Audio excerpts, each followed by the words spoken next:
30 minute অবধি কথা বলছে, কিন্তু আসল কথাটাই এখনো গুছাতে পারলো না। তারা অনেক কথা বলেও যেন কিছুই বলে না। আপনি তখনও আশায় থাকেন তারা হয়তো আসল কথাটা বলবে, তাই না? আসলে সাধারণ বিষয় বর্ণনা করতে অনেক বেশি শব্দ ব্যবহার করা। যেমন আমি আজ এমন এক স্থাপত্য শৈলীর কাছ থেকে যাচ্ছিলাম যেটা একের পর এক পদক্ষেপ ব্যবহার করে এক তলা থেকে অন্য তলায় যেতে। আপনি শুধুমাত্র সিঁড়ি ব্যবহার করেছেন। শুধু বলুন যে আপনি সিঁড়ি ব্যবহার করেছেন। আপনার অপ্রয়োজনীয় বর্ণনা দিতে হবে না। সংক্ষিপ্ত কথাই সবচেয়ে ভালো কথা, সেটা অল্প, বলাও সহজ। সুতরাং আল হামদ বলা আল মাদহু ওয়া শুকরুলিল্লাহ বলার চেয়ে ভালো। কিন্তু এখানে আরো একটা পার্থক্য রয়েছে, আর সেটা হলো পুরনো আরবিতে যখন আপনি দুইটি জিনিসের মধ্যে এবং ব্যবহার করেন, এবং শব্দটি খুবই সাধারণ যা আমরা সবসময় ব্যবহার করি, কিন্তু যখন আপনি এবং শব্দটি আরবিতে ব্যবহার করেন, এবং এর আরবি প্রতিশব্দ কি কেউ জানেন? ওয়া। এটা দুটি জিনিসকে আলাদা করে, এমনকি অর্থের দিক দিয়েও। আপনি কি তার মানে জানেন? যদি বলেন আল মাদহু ওয়া শুকরুলিল্লাহ, আপনি আসলে বলছেন আল্লাহর প্রশংসা কিছু জিনিসের জন্য এবং কৃতজ্ঞতা অন্য কিছু জিনিসের জন্য। এটা সবসময় একত্রিত হয় না, কারণ শব্দগুলো একত্রিত না। যেহেতু আপনি তাদের আলাদা করছেন, কখনো আপনি আল্লাহর প্রশংসা করছেন কৃতজ্ঞতা প্রকাশ না করে, আবার কখনো আপনি আল্লাহর কৃতজ্ঞতা প্রকাশ করছেন তার প্রশংসা না করে। কিন্তু যখন আপনি আলহামদুলিল্লাহ বলেন, যে কারণে আলহামদুলিল্লাহ বলেন না কেন, বাস্তবতা কি আপনি আল্লাহর প্রশংসা এবং কৃতজ্ঞতা একই সময় প্রকাশ করছেন। আপনার যে কোনো একটি বেছে নিতে হবে না। এখন উদাহরণস্বরূপ আপনি একটা সুন্দর গাড়ির পাশ দিয়ে হেঁটে যাচ্ছেন এবং এই সুন্দর গাড়িটির দিকে তাকান এবং বললেন আলহামদুলিল্লাহ। আপনি কি করলেন? আপনি আল্লাহর প্রশংসা করলেন মানুষকে এই ক্ষমতা দেওয়ার জন্য, এটা নকশা করার, এটা তৈরি করার ক্ষমতা দেওয়ার জন্য। এবং আপনি আল্লাহর কৃতজ্ঞতা প্রকাশ করলেন এর ভেতরে বসে থাকার সুযোগ দেওয়ার জন্য, অথচ এর মালিক হয়তো জানেন না। আপনি একই সাথে প্রশংসা করছেন এবং ধন্যবাদ দিচ্ছেন। আপনি এটাই করছেন। এটাই প্রকাশ করে একজন মুসলিমের আচরণ কেমন। তো ধরুন কেউ আপনার সাথে কথা বলতে আসলো, দিনটা আপনার খারাপ যাচ্ছিল, কেমন চলে? ও আলহামদুলিল্লাহ। আপনি কিন্তু আসলেই আল্লাহর প্রশংসা করছেন না। আসলেই আল্লাহর প্রশংসা করছেন না। আলহামদুলিল্লাহ শুধুমাত্র বলার জিনিস নয়, এটা একটা আচরণগত ব্যাপার। এটা আপনার মনোভাবের সাথেও জড়িত। মুখ দিয়ে কি আসলো সেটা আল্লাহর কাছে মুখ্য নয়। আল্লাহর কাছে মূল্যবান হচ্ছে যে কথা অন্তর থেকে আসে। তাই যখন আমরা আলহামদুলিল্লাহ বলি তখন যেন মন থেকেই বলি। উদাহরণস্বরূপ বলা যায় আপনি জ্যামে আটকে থেকে বললেন আলহামদুলিল্লাহ। এমনটা ভাবা একটু কঠিনই বটে, তাই না? কারণ আমি জানি আপনারা প্রায় জ্যামে পড়েন। তাই যখন আপনি জ্যামে বসেও আলহামদুলিল্লাহ বলেন, তার মানে আপনি কি বলছেন? হে আল্লাহ, এটা দেখতে হয়তো খারাপ মনে হচ্ছে, কিন্তু আমি নিশ্চিত এর পেছনে একটা কারণ অবশ্যই আছে এবং আমার জন্য ভালো কিছু, এবং আমি আপনাকে এর জন্য ধন্যবাদ জানাই এবং আপনার প্রশংসা করছি কারণ আমি নিরাপদে আছি। আমি খুশি কারণ আমার জন্য একটা গাড়ি আছে, যা নিয়ে জ্যামে আটকে থাকতে পারি, কিন্তু কমপক্ষে একটা গাড়ি তো আছে। এজন্য যে আমার একটা চাকরি আছে। আপনি ইতিবাচক চিন্তা করতে শুরু করেছেন। আলহামদুলিল্লাহ যা করে তা হলো একজন মুসলিমকে ইতিবাচক ভাবে ভাবতে বাধ্য করে। আলহামদুলিল্লাহ সম্পর্কে প্রথমত এটাই বলতে চেয়েছিলাম। সময়ের দিকে খেয়াল রাখতে হবে। মাগরিবের আগে সম্ভবত আর 5 মিনিট সময় আছে, তো চলুন আরো কিছু ব্যাপার নিয়ে কথা বলি। দ্বিতীয়ত, আলহামদুলিল্লাহ সম্পর্কিত যা বলতে চাই, এখন আলহামদুলিল্লাহতে আছি। আরবিতে আপনি বিশেষ্য পদ ব্যবহার করতে পারেন, আবার ক্রিয়াপদও ব্যবহার করতে পারেন। আর এখন মনে হচ্ছে ব্যাকরণে জ্ঞান দিচ্ছি, কিন্তু আশা করি আপনারা ইংরেজি ব্যাকরণে আমাদের আমেরিকানদের তুলনায় অনেক ভালো। যখন ইংলিশ গ্রামার শব্দটা বলি তখন আমেরিকান হতাশ হয়ে যান। আস্তাগফিরুল্লাহ, আমার দিকে তাকাবেন না। কিন্তু আমি আশা করি এখানকার ইংরেজি শিক্ষার অবস্থা বেশ ভালো। বিশেষ্য এবং ক্রিয়াপদ, এখন কোনটার কাল আছে? যেমন অতীতকাল, বর্তমানকাল, ভবিষ্যৎকাল, কোনটার কাল আছে? ক্রিয়ার কাল আছে, বিশেষ্য পদের কাল নেই। অতীত বিশেষ্য পদ বলতে কিছু নেই, কিংবা বর্তমান বিশেষ্য পদ অথবা ভবিষ্যৎ বিশেষ্য পদ। সবার কাছে ব্যাপারটা পরিষ্কার? ঠিক আছে। তো এখন যদি আমি বলি আমি আল্লাহর প্রশংসা করি, এবং এর মানে বুঝেছি প্রশংসা ও ধন্যবাদের কারণ আমি আগেই বলে এসেছি, আমি এখন সংক্ষেপে বলছি। যখন আমি বলি আমি আল্লাহর প্রশংসা করি, আমি কি বিশেষ্য পদ ব্যবহার করলাম নাকি ক্রিয়াপদ? হ্যাঁ, এটা ক্রিয়াপদ। আমি যদি বলি আমরা আল্লাহর প্রশংসা করি, এটা কি বিশেষ্য পদ নাকি ক্রিয়াপদ? ক্রিয়াপদ। কোন কাল? অতীত না বর্তমান? বর্তমান কাল, ঠিক না? আচ্ছা, যখন আমি বলবো প্রশংসা আল্লাহর জন্য, এখানে কি প্রশংসা বিশেষ্য নাকি ক্রিয়া? সবার কাছে ব্যাপারটা পরিষ্কার? এখানে প্রশংসা বিশেষ্য পদ। আল্লাহ তো ক্রিয়াপদও ব্যবহার করতে পারতেন। আরবিতে আপনি বলতে পারতেন আহমাদুল্লাহ, আমি আল্লাহর প্রশংসা করলাম। নাহমাদুল্লাহ, খুতবাতে যেমন শোনেন আলহামদুলিল্লাহ নাহমাদুহু ওয়া নাস্তাঈনুহু। আগে কি শুনেছেন? খুতবায় ঘুমিয়ে পড়া ঠিক আগে, ঠিক তো আপনারা শুনেছেন নাহমাদুহু ওয়া নাস্তাঈনুহু। তো এটা একটা ক্রিয়াপদ। ও 10 মিনিট বাকি আছে, চমৎকার। তো নাহমাদুহু আমরা আল্লাহর প্রশংসা করলাম, আহমাদুহু, আমি আল্লাহর প্রশংসা করলাম। আমি নাকি আমরা? তিনি বর্তমান কাল ব্যবহার করেননি, তিনি ব্যবহার করলেন একটা বিশেষ্য। এখন মূল যে কথাটা বলছিলাম, বিশেষ্যের কোনো কাল হয় না, এর কোনো অতীত, বর্তমান বা ভবিষ্যৎ নেই। কিন্তু ক্রিয়াপদের কি আছে? এদের কাল আছে, এদের আছে বর্তমান কাল, অতীত, ভবিষ্যৎ কাল। এটাই পুরো বিষয়টাকে সৌন্দর্যমণ্ডিত করেছে। যদি বলি আমি আল্লাহর প্রশংসা করলাম, তখন আমি শুধু বর্তমান কালের কথা বলছি, অতীত সম্পর্কে কিছুই বলছি না এবং ভবিষ্যৎ সম্পর্কেও কিছু বলছি না। যদি আমি অতীতকাল ব্যবহার করি, আমি এখানে বর্তমান বা ভবিষ্যতের কোনো ব্যাপারে নিশ্চয়তা দিচ্ছি না। কাল যে কোনো একটি সময়কালকে বোঝায়, যে কোনো একটি সময়কালকে বোঝায়। আরেকটা কথা, আমি এখন আল্লাহর প্রশংসা করার মানে কি সামনের সময়টাতেও আল্লাহর প্রশংসা করছি নাকি না? না, আমার এই প্রশংসা ক্ষণিকের, এটা স্থায়ী না। একটা ক্রিয়াপদ অনন্তকাল বোঝাতে পারে না। আল্লাহ ব্যবহার করলেন বিশেষ্য, আর বিশেষ্য হচ্ছে স্থায়ী। আল্লাহর প্রশংসা স্থায়িত্বের দ্বারা বর্ণিত হয়েছে। জানেন এর মানে কি দাঁড়ায়? মানে দাঁড়ায় আমি হয়তো এখন আল্লাহর প্রশংসা করছি, কিন্তু আল্লাহর প্রশংসা সর্বদাই বিদ্যমান।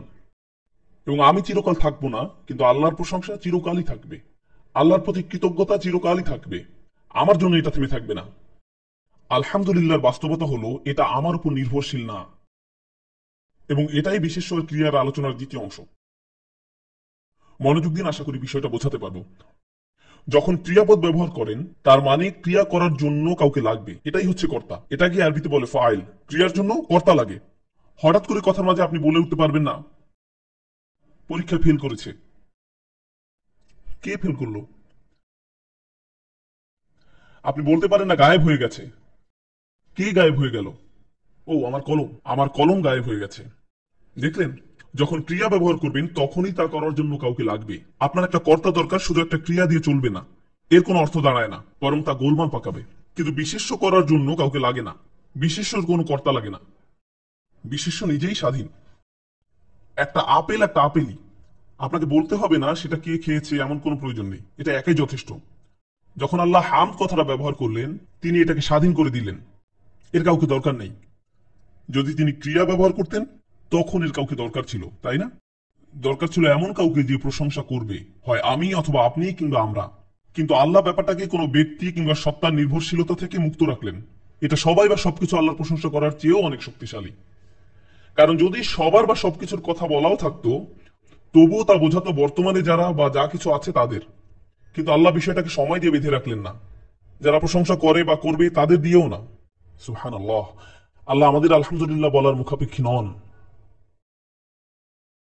যখন আমরা আলহামদুলিল্লাহ বলি, আমি আল্লাহকে স্বীকৃতি দেই যে আল্লাহর আমাদের দরকার নেই, বরং আমাদের দরকার আল্লাহকে। শুধুমাত্র আলহামদুলিল্লাহ শব্দের মাধ্যমে আমরা এই সাক্ষ্য দিচ্ছি। তো আমি এতক্ষণ আপনাদের কি বললাম? যখন আমরা আলহামদুলিল্লাহ বলি, তা আমাদেরকে আশাবাদী করে তোলে। এই বিষয়টা আমি আপনাদেরকে প্রথমে জানিয়েছিলাম। তা আমাদের বিনয়ী করে তোলে। এটা আমাদের বোঝায় যে কোনো কিছুই আমাদের উপর নির্ভর করে না, বরং আমরা আল্লাহর উপর নির্ভর করি। আল্লাহ আমাদের উপর নির্ভরশীল নন এবং আমাদেরকে তার প্রয়োজনও নেই। আলহামদুলিল্লাহ বলে আমরা তার কোনো উপকার করছি না। আলহামদুলিল্লাহ বলে আমরা শুধুমাত্র আমাদেরই উপকার করছি। আরেকটু বাকি আছে, আমার মনে হয় আমি শেষ করতে পারবো। আদেশ এক ধরনের ক্রিয়াপদ। একটি বিশেষ ধরনের ক্রিয়াপদ হলো আদেশ। যেমন আরবিতে আপনি বলতে পারেন ইহমাদুল্লাহ, আল্লাহর প্রশংসা করুন। আল্লাহর প্রশংসা করুন, এটা অনুরোধ হতে পারে। যেমন চলুন মাগরিব পড়ে আসি। অথবা আপনি আপনার সন্তানকে বলতে পারেন আমার জন্য পানি নিয়ে এসো, তাই না? সুতরাং উদাহরণস্বরূপ, যখন আমি আমার বাসায় থাকি এবং আমার মেয়েকে বলি হুসনা আমাকে পানি এনে দাও, সে দুটি কাজ করতে পারে। যখন আপনি কাউকে কোনো আদেশ করেন, তার কাছে দুইটি উপায় থাকে, তাই না? উপায় দুইটি কি? হয়তো সেটি করবে অথবা করবে না। যদি আমি হুসনাকে বলি আমাকে পানি এনে দাও, সে দুইটি কাজ করতে পারে। হয়তো সে আমাকে পানি এনে দেবে অথবা সে আমাকে পানি এনে দেবে না। ওর এই দুইটি উপায়ই আছে।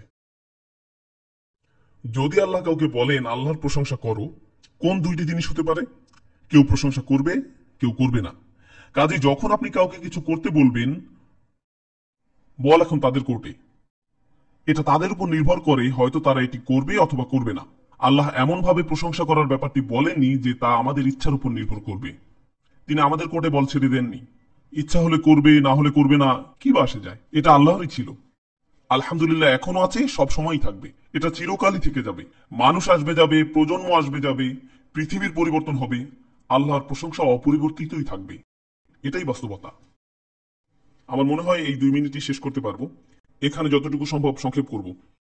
আশা করছি আলহামদুলিল্লাহ নিয়ে আলোচনা শেষ করতে পারবো, অন্তত শেষের কাছাকাছি যেতে পারবো। শুধুমাত্র আলহামদ, আমরা এখানে লিল্লাহ নিয়ে আলোচনা করিনি। শুধু আলহামদ নিয়েই বলেছি, লিল্লাহ না হয় নামাজের পরে আলোচনা করব, ঠিক আছে? আলহামদ নিয়ে শেষ আরেকটি বিষয়। আরবের ভাষাতত্ত্ববিদগণ দুই ধরনের যোগাযোগের কথা বলেন। ভাষাবিজ্ঞানী তারা বলেন যে যোগাযোগ দুই ধরনের, এটা তথ্যবহুল বা অনুভূতিপূর্ণ। জুমলা ইনশাইয়া, জুমলা খাবারিয়া, কালামে ইনশাই, কালামে খাবারি। এটি একটি পরিভাষা, এটা আপনাদের না জানলেও চলবে, এটা আপনাদের ইমান বা অন্য কিছু বাড়াবে না। আপনাদের আমি সহজ করে বলি, হয় আপনি এমন কোনো কথা বলবেন যে আপনার অনুভূতি প্রকাশ করে, অথবা কথার মাধ্যমে তথ্য আদান প্রদান করেন। দুই ধরনের কথা আছে। এখন এটা সত্যি খুবই টেকনিক্যাল এবং দুর্বোধ্য মনে হচ্ছে, আমি সহজ করে দিচ্ছি। যখন আমি কাউকে বসিয়ে কিছু বোঝানোর চেষ্টা করি, এটা কি তথ্যের আদান প্রদান নাকি অনুভূতির? যখন আমি কাউকে কিছু বুঝাই, তথ্যের আদান প্রদান। যেমন আমি আপনাদের সাথে সূরা ফাতিহা নিয়ে আলোচনা করছি, অথবা আলহামদুলিল্লাহ নিয়ে কথা বলছি, এগুলো তথ্যবহুল কথাবার্তা। আমরা মাগরিবের জন্য একটা বিরতি নিব, আপনারা চেয়ার ছেড়ে উঠে যাবেন। ইয়া আল্লাহ, আমি সামনের সারিতে বসেছিলাম, কেউ যেন আমার জায়গাটা না নেয়। ধরুন সেই বৈঠকে বসে আছেন, সালাম ফেরানোর ঠিক আগ মুহূর্তে আপনি ঠিক করলেন কি, আসসালামু আলাইকুম রহমতুল্লাহ, আসসালামু আলাইকুম রহমতুল্লাহ, এবং অনেকে অনেক দোয়া করবেন। তারপর আপনি এখানে ফিরে আসলেন এবং আপনার চেয়ারটি পাওয়ার জন্য অন্যদের কোন ইমেলের সামনে আসলেন, এবং আপনার চেয়ারটি ফাঁকা দেখে আপনার প্রথমে মুখে কি চলে আসবে? আলহামদুলিল্লাহ। এমনও হতে পারে যে ওই সময় হলে কেউই আসেনি, আপনি ভাবছেন ভুল জায়গায় চলে আসলাম না তো? কিন্তু আপনি যখন আলহামদুলিল্লাহ বলেন এবং সেখানে কেউ থাকে না, আপনি কি কাউকে জানানোর জন্য আলহামদুলিল্লাহ বলেন? না। তাহলে কেন আপনি আলহামদুলিল্লাহ বলেন? আবেগ প্রকাশের জন্য। যদি আমি কাউকে আলহামদুলিল্লাহ সম্পর্কে শেখাই, তখন আমি তথ্যবহুল হবার চেষ্টা করব। কিন্তু যদি আমি নিজেই নিজেকে একই কথা বলি, তখন তা হয়তো হবে আবেগের কথা। পার্থক্যটা বোঝা গেল? এখন আসলে এই ব্যাপারে কথা বলা যাক। যখন মসজিদে খুতবাতে উপস্থিত হন, খতিব সাহেব শুরু করেন এভাবে, ইন্নাল হামদালিল্লাহ। কখনো শুনেছেন? ইন্নাল হামদালিল্লাহ শব্দটা কি প্রথম শুনলেন? ইন্না, সজাগ থাকার জন্য ধন্যবাদ। প্রথম কথাটা কি শুনেছেন? ইন্না। ইন্নার অর্থ কি কেউ জানেন? অবশ্যই, নিশ্চিতভাবেই, নিশ্চয়ই যাবতীয় প্রশংসা আল্লাহর জন্য। এখন কোনটি বেশি শক্তিশালী, আল্লাহর জন্য যাবতীয় প্রশংসা নাকি নিশ্চয়ই আল্লাহর জন্য যাবতীয় প্রশংসা? কোনটা শুনতে বেশি শক্তিশালী মনে হচ্ছে? নিশ্চয়ই আল্লাহর জন্য যাবতীয় প্রশংসা। ইন্না শুনতেই বেশি শক্তিশালী মনে হচ্ছে। আর খতিব সাহেব প্রতি জুমাতে এটা বলে থাকেন। আল্লাহ কেন এটা বললেন না যে নিশ্চয়ই আল্লাহর জন্য যাবতীয় প্রশংসা, তাই না? আলহামদুলিল্লাহ এমনিতেই খুব শক্তিশালী কথা, আল্লাহ কেন ইন্না বলে একে আরো শক্তিশালী করলেন না? সবকিছুর পরেও সারা জীবন ধরেই তো শুনে আসছেন কোরআন একেবারে পরিপূর্ণ, আপনি নতুন করে একটা শব্দ যোগ করতে পারবেন না। তো এটা কি ধরনের পার্থক্য তৈরি করবে? আমি তো ছোট্ট করে একটা ইন্না যোগ করে দিতেই পারি। খতিব সাহেব তো সবসময় এমন করে থাকেন। যখন আপনি ইন্না শব্দটা ব্যবহার করবেন, তখন কথাটা কেবলমাত্র একটি তথ্য প্রকাশ করে। এটা কি প্রকাশ করে না? আবেগ। আবেগ। এখন আপনি যদি ইন্না ব্যবহার না করেন, তাহলে আপনার বিবৃতি তথ্য হতে পারে, আবার আবেগও প্রকাশ করতে পারে। ইন্না ব্যবহার না করে আল্লাহ আলহামদুলিল্লাহকে এমন বিবৃতি বানিয়েছেন যা আমরা অন্যদের বলতে পারি, এবং তিনি আলহামদুলিল্লাহকে এমন বিবৃতি করেছেন যা আমরা নিজেদেরকেও বলতে পারি। সুবহানাল্লাহ। এর সৌন্দর্যটা হচ্ছে, এখন কথাটা আমাদের অন্তর অনুভূতি প্রকাশ করছে, আবার অন্যদেরকে পৌঁছে দেওয়ার মতো একটা বার্তা হিসেবেও ব্যবহার করা যাচ্ছে। যদি ইন্নাল হামদালিল্লাহ বলা হয়, তখন তা কোনো ব্যক্তির আবেগ বোঝাতে ব্যর্থ হয়। এটা তখন কেবল অন্যদের বলার জন্য ব্যবহার করা যাবে, নিজের ব্যাপারে নয়। সুবহানাল্লাহ। খতিব সাহেব অবশ্যই খুতবায় নিজের সাথে কথা বলছেন না। কার সাথে বলছেন? বাকিদের সাথে। তাই তিনি বলছেন ইন্নাল হামদালিল্লাহ। আমি আপনাদেরকে আলহামদুলিল্লাহর কথা মনে করিয়ে দিতে চাই, তিনি আপনাকে বলছেন। যে কথাটা বিরতির আগে বোঝাতে চাচ্ছি, তা হলো কোরআনের প্রতিটি কথা একেবারে আলহামদুলিল্লাহ থেকে শুরু করে প্রতিটি আল্লাহ যেভাবে বলেছেন সেভাবেই পরিপূর্ণ। আপনি তাতে যে ধরনের বৈচিত্র্য নিয়ে আসেন না কেন, এর বদলে একটা ক্রিয়া বসান। ইন্না ব্যবহার করেন, শুক্র ব্যবহার করেন, মাদহ ব্যবহার করেন। আল্লাহ যেভাবে বুঝিয়েছেন সেভাবে বোঝাতে পারবেন না, আল্লাহ যেভাবে বলেছেন এর থেকে ভালোভাবে বলতে পারবেন না। আলহামদুলিল্লাহর ব্যাপারে আরো একটু কথা বলবো আমাদের বিরতির পরে। তো আমরা কি নিয়ে যেন কথা বলছিলাম? সূরা আল ইমরান আয়াত নাম্বার, কি নিয়ে যেন কথা বলছিলাম? কত দূর গিয়েছিলাম?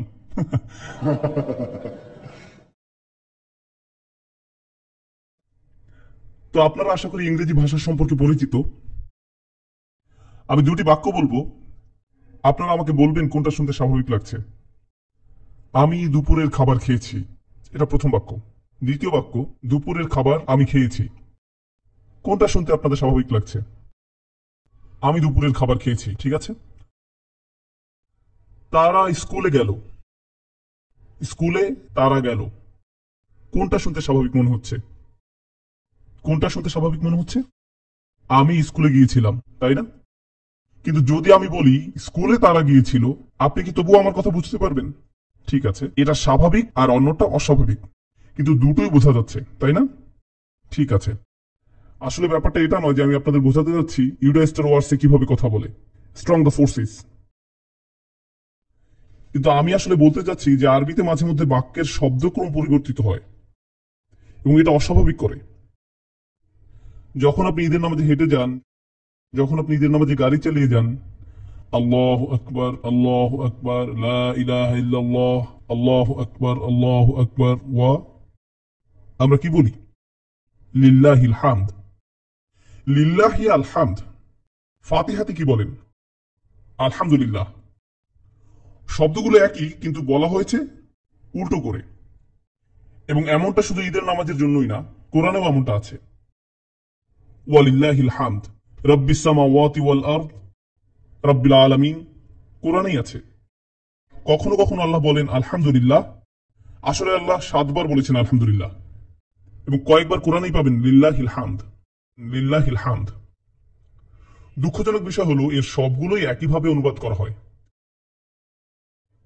কিন্তু তারা আসলে একই জিনিস না, দুইটা ভিন্ন জিনিস। এবং আল্লাহ কেন ফাতিহাতে আলহামদুলিল্লাহ বলেছেন এবং কি পার্থক্য তৈরি হয়েছে তিনি লিল্লাহিল হামদ না বলাতে? আলহামদুলিল্লাহ নিয়ে বলার শেষ কথাগুলোর একটা হবে এটা। আরবিতে যখন অস্বাভাবিক ক্রম ব্যবহার করবেন, চলুন ফিরে যাই আগের আমি দুপুরে খাবার খেয়েছিলাম, এটাকে অস্বাভাবিকভাবে বলাটা কেমন ছিল? দুপুরের খাবার আমি খেয়েছি, মনে পড়ছে? যখন আপনি অদ্ভুতভাবে কথাটা বলছেন, তখন আপনি আসলে বলছেন আমি অন্য কিছু খাইনি, আমি শুধু দুপুরের খাবার খেয়েছি।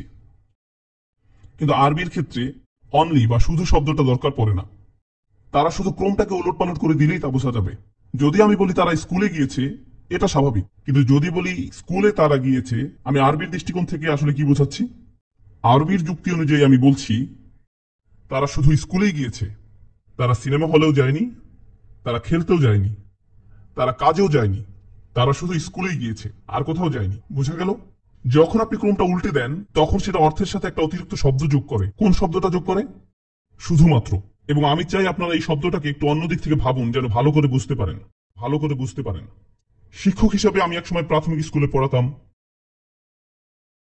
একসময় কিন্ডারগার্টেনে পড়াতাম, আরেক সময় দ্বিতীয় তৃতীয় শ্রেণীতেও পড়াতাম। এটা আমার জন্য একই সাথে সবচেয়ে ভালো এবং সবচেয়ে খারাপ অভিজ্ঞতার মধ্যে একটা। কিন্তু যাই হোক, তো আমি তৃতীয় শ্রেণীতে পড়াচ্ছিলাম, দুইটা মেয়ে পেছনে বসে কথা বলছিল, জয়নাব ও ফাতেমা। আর আমি মেয়েদের ব্যাপারে একটা কথা বলতে পারি, কারণ আমার 4টা মেয়ে আছে, তারা অনেক কথা বলতে পারে।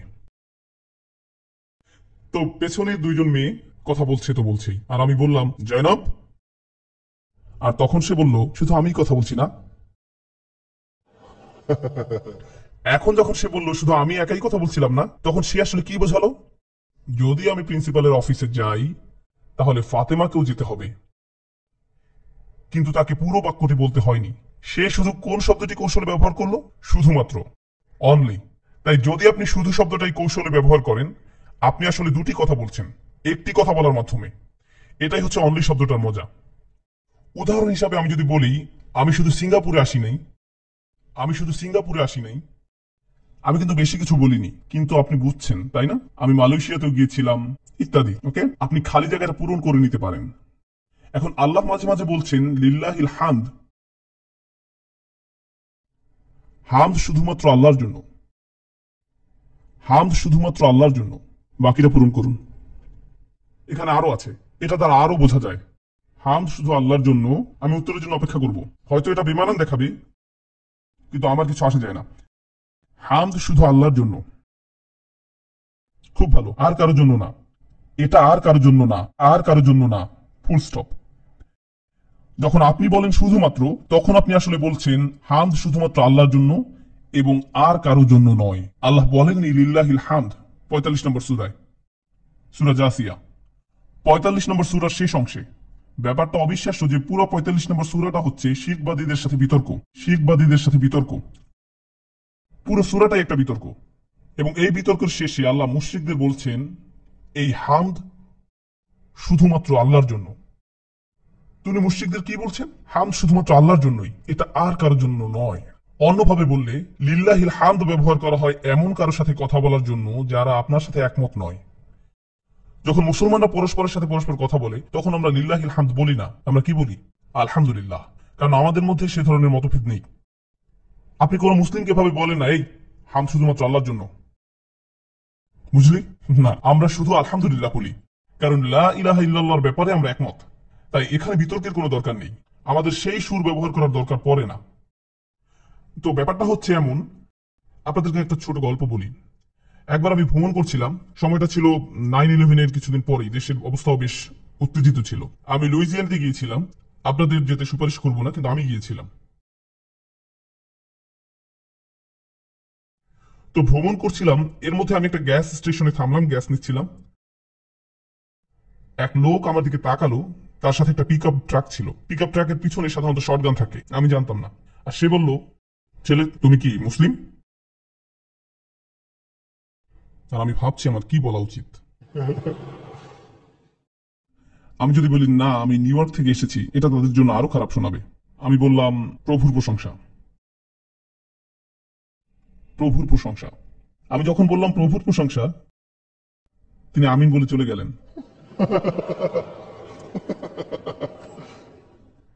যখন আমি বললাম প্রভুর প্রশংসা করুন, এটা কি এমন হতে পারে তখন কেউ আমাকে অন্যভাবে বুঝতে পারে? তা কি সম্ভব? যদি আমি তাকে বলতাম প্রশংসা আল্লাহর জন্য, গুলি করে দিত। কিন্তু প্রভুর প্রশংসা করুন কথাটা ভিন্নজন ভিন্নভাবে বুঝেছে। তাহলে আমি পরবর্তী পয়েন্টে যাচ্ছি। পরবর্তী পয়েন্ট হচ্ছে, আল্লাহ এভাবে আমাদের কাছে তাঁর পরিচয় দিয়েছেন সূরা ফাতিহায়। তিনি এটাকে একটা বিতর্কের বিষয় করেননি, তিনি আমাদের বকাবকি করেননি কোরআনের শুরুতেই। তিনি আমাদের বলতে চেয়েছেন যে আলহামদুলিল্লাহ কোনো বিতর্কের বিষয় না, এটা এমন কিছু যা আপনারা আগে থেকেই জানেন, এটা আপনার হৃদয়ে আগে থেকেই ছিল, তাই কোনো দরকার নেই লিল্লাহিল হামদ বলার। এর বদলে আল্লাহ কি বললেন? আলহামদুলিল্লাহ। আলহামদুলিল্লাহ, জানেন এটা আমাদের কি শেখাচ্ছে? আলহামদুলিল্লাহ আমার অন্তরে আগে থেকেই আছে, আমার এর ব্যাপারে আশ্বস্ত হতে হবে না, আমার মধ্যে গেঁথে দিতে হবে না। মুশরিকরা এটা হারিয়ে ফেলেছিল, তাই তাদেরকে এটা আবার দিতে হবে। তাই তিনি কি ব্যবহার করলেন? লিল্লাহিল হামদ। এটা পরবর্তী অংশ, এটা সত্যিই মজার। আল্লাহর কমপক্ষে কয়টি নাম রয়েছে? 99টি নাম। আল্লাহ বললেন না আলহামদুলিল রহমান, আলহামদুলিল রহিম, আলহামদুলিল মালিক, আলহামদুলিল খালেক, আলহামদুলিল ওয়াহাব, আলহামদুলিল কহ্হার। সবগুলোই ঠিক আছে, সবগুলোই ঠিক আছে, কোনোটাতেই ভুল না। আল্লাহ কেন ব্যবহার করলেন আলহামদুলিল্লাহ? আল্লাহ, ফাতিহা হচ্ছে আল্লাহ নিজের পরিচয় দিচ্ছেন। যখন আপনি কারো কাছে নিজের পরিচয় দেন, আপনি আপনার বিবরণ বলেন নাকি নাম বলেন? আপনি নাম বলেন। আপনি যদি আমার নাম না জানেন, আমি এসে বলবো না আসসালামু আলাইকুম আমি একজন শিক্ষক। কি? আসসালামু আলাইকুম আমি নোমান। আমি যদি বলি আসসালামু আলাইকুম আমি একজন শিক্ষক, অন্যজন কি বলবে? ওয়ালাইকুম সালাম, আপনি অদ্ভুত বটে, এরপর হেঁটে চলে যাবে। আপনি আপনার পরিচয় দিতে গিয়ে বিবরণ দেবেন না, আপনি আপনার পরিচয় দেবেন নাম দিয়ে। আরেকটা ব্যাপার হচ্ছে, চলুন আরেকটু বিশ্লেষণ করি। ধরুন আল্লাহ শব্দটি এখানে নেই, শব্দটি সরিয়ে দিন, তাহলে কি বাকি থাকলো? আলহামদুলিল্লাহ রব্বিল আলামিন। আলহামদুলিল্লাহ রব্বিল আলামিন। আমি আপনাদের পূর্ণাঙ্গ অনুবাদটা বলছি না। হামদ জগৎসমূহের প্রতিপালকের জন্য, এভাবেই এটা অনুবাদ করা হবে, ঠিক না? এবং আপনি আল্লাহ শব্দটি ব্যবহার করছেন না, মনে আছে আমি কি বলেছিলাম? প্রভুর প্রশংসা। এটা কি কারোর জন্য বিভ্রান্তির কারণ হতে পারে? যখন আপনি কাউকে বলবেন এই প্রশংসা জগৎসমূহের প্রতিপালকের জন্য, এটা কি সম্ভব যে তাদের কাছে রব্বুল আলামিন বলতে অন্য কিছু বোঝায়? এখন আমি যদি আমার সেই লুজিয়ানার বন্ধুকে বলতাম আল্লাহর প্রশংসা করো, তার জন্য সেখানে বোঝার কিছু বাকি থাকবে না যে আমি আসলে আল্লাহর কথা বোঝাচ্ছি। কোরআনেই এমনটা আছে। কোন নবীকে জাদুকরের সাথে লড়তে হয়েছিল? কোন নবীকে জাদুকরের সাথে লড়তে হয়েছিল? মুসা আলাইহিসসালাম। মুসা আলাইহিসসালাম জাদুকরদের মুখোমুখি হলেন, তারা ফেললো তাদের দড়ি এবং লাঠি, আর তিনি তার লাঠি ফেললেন। মুসা আলাইহিসসালামের লাঠি বাকিগুলোকে খেয়ে ফেললো। জাদুকরদের কি হলো? তারা কি করলো? তারা সিজদায় পড়ে গেল। ফিরআউন মঞ্চে দাঁড়ানো, আর তারা সিজদা করছে এবং ফেরাউন কিছুই বুঝে উঠতে পারছে না। কি হচ্ছে এগুলো? তোমরা কি দ্বিতীয় পর্বের জন্য তৈরি হচ্ছ, নাকি এটা জাদুরই অংশ, না কি এটা আসলে কি? তারা সিজদা থেকে উঠলো এবং বলল, আমরা বিশ্বাস আনলাম রব্বিল আলামিনের উপর। তারা সিজদা থেকে উঠলো এবং বলল, আমান্না বিরব্বিল আলামিন। ফেরাউন এখনো দ্বিধান্বিত। সে বলল, ও বুঝেছি বুঝেছি, আমার কথাই বলছো। কারণ সে ভাবছিল কে রব। যখন তারা বলল আমান্না বিরব্বিল আলামিন, ফেরাউনের তাতে কোনো সমস্যা ছিল না। সে ভাবছিল আর বলো। তারা বোঝালো, আরে না, রব্বি মুসা ও হারুন। মুসার রব, হারুনের রব, তুমি না। তাদেরকে পরিষ্কার করতে হয়েছিল।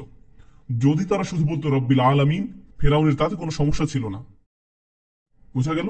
তাই আল্লাহ শব্দটি গুরুত্বপূর্ণ। আলহামদুলিল্লাহতে আল্লাহ শব্দটি গুরুত্বপূর্ণ। কিন্তু আরেকটা খুবই চমৎকার ব্যাপার আছে।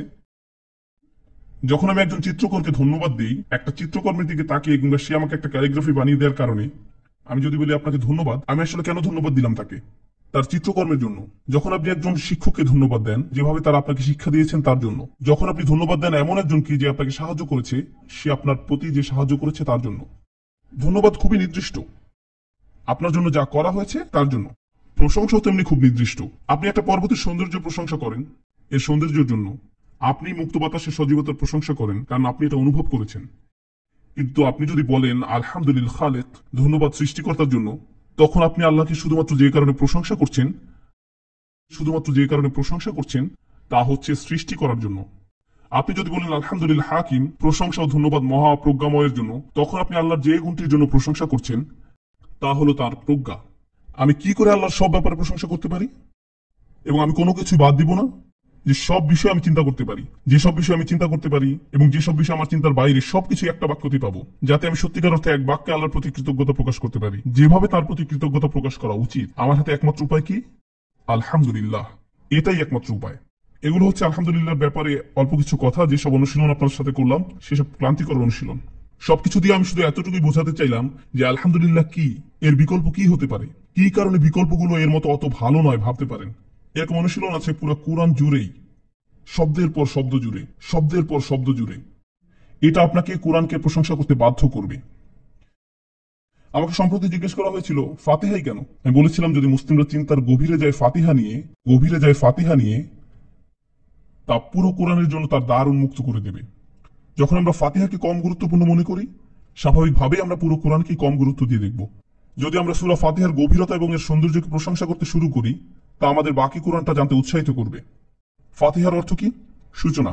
যখন আপনি এটা নিয়ে ভাববেন, তা বাকি দরজাগুলো খুলে দেবে। আর যদি না ভাবতে শিখেন, তাহলে দরজা বন্ধ থেকে যাবে। আমরা আজকে এটাই করতে যাচ্ছি, এজন্যই ফাতিহা। আয়াতের পরের অংশ যেন কি? আলহামদুলিল্লাহি রব্বিল আলামিন। আল্লাহর কতগুলো নাম আছে? কমপক্ষে ৯৯টি। আল্লাহ তাদের মধ্যে একটা বেছে নিলেন প্রথমবারের মতো আমাদেরকে তার পরিচয় দেওয়ার জন্য, তার সকল গুণবাচক বর্ণনার মধ্যে থেকে। খালিকুস সামাওয়াতি ওয়াল আরদ, তিনি এটা বাছাই করতে পারতেন। আল আজিজ, তিনি এগুলোর যে কোনো একটাই বেছে নিতে পারতেন, তিনি একটা বেছে নিলেন। এখন যেহেতু তিনি তার নাম আল্লাহ আপনাকে জানিয়ে দিয়েছেন, এটা হচ্ছে তার সম্পর্কে প্রথম বিষয় যা আপনাদের জানা উচিত। রব্বিল আলামিন, এটাই আল্লাহ সম্পর্কে আপনাদের প্রথম জানা উচিত। তাই এটা নিয়ে আমাদের কিছু সময় কাটানো উচিত। রব শব্দটি বেশ জটিল, এর অনেকগুলো অর্থ রয়েছে। আরবরা বলেন এর মূল অর্থ হচ্ছে আল মালিক, আল মুনঈম, আস সাইয়্যিদ, আল কাইয়্যিম। আমি সবগুলো ইংরেজিতে বলবো, তখন সহজ হয়ে যাবে। প্রথমত, রব হচ্ছেন যিনি কোনো কিছুর মালিকানা অধিকার করেন, এটা হচ্ছে রবের প্রথম অর্থ। কিন্তু তিনি যদি সকল কিছুর মালিক হয়ে থাকেন, তাহলে আমরা কি হয়ে যাচ্ছি? অধিকৃত সম্পত্তি, তাই না? এর অর্থ দাঁড়ায় আমরা আল্লাহর অধিকৃত সম্পত্তি। এটাই প্রথম অর্থ, আল মালিক। দ্বিতীয়ত, তিনি হচ্ছেন আল মুরব্বি। মুরব্বি মানে হচ্ছে যিনি কোনো বিষয়ের ক্রম বিকাশকে নিশ্চিত করেন, যিনি দেখভাল করেন কোনো কিছুর যাতে তা বিকশিত হয়, এটাকেই বলে মুরব্বি। মুরব্বির একটা ব্যাপার এমন হতে পারে যে আপনার কিছু একটা আছে কিন্তু আপনি তার দেখভাল করেন না। এমন হয় কখনো? আপনার একটা গাড়ি আছে কিন্তু আপনি সেটার তেল পরিবর্তন করেন না, হয়? আপনার একটা কম্পিউটার আছে কিন্তু আপনি তার ফাইলগুলো গুছিয়ে রাখেন না। আপনি অনেক কিছু ডাউনলোড করে রাখেন একসাথে, একটা ভাইরাসও চলে আসে। জিনিসটা আপনার কিন্তু আপনি তার দেখভাল করেন না, এটা সম্ভব। ধরুন আপনার বাড়ির পেছনে কিছু জায়গা আছে কিন্তু আপনি তাতে কখনো বাগান করেন না। যত ধরনের উদ্ভট জিনিস আছে তাতে জন্মাচ্ছে, তাই না? অর্থাৎ আপনার মালিকানা আছে কিন্তু আপনি তার কোনো দেখভাল করছেন না। রব হচ্ছেন এমন কেউ যার মালিকানা আছে, তিনি নিশ্চিত করেন সবকিছু ভালোভাবে চলছে, তিনি এর যত্ন আত্তি করেন, এটাই মুরব্বী। আল মুনঈম।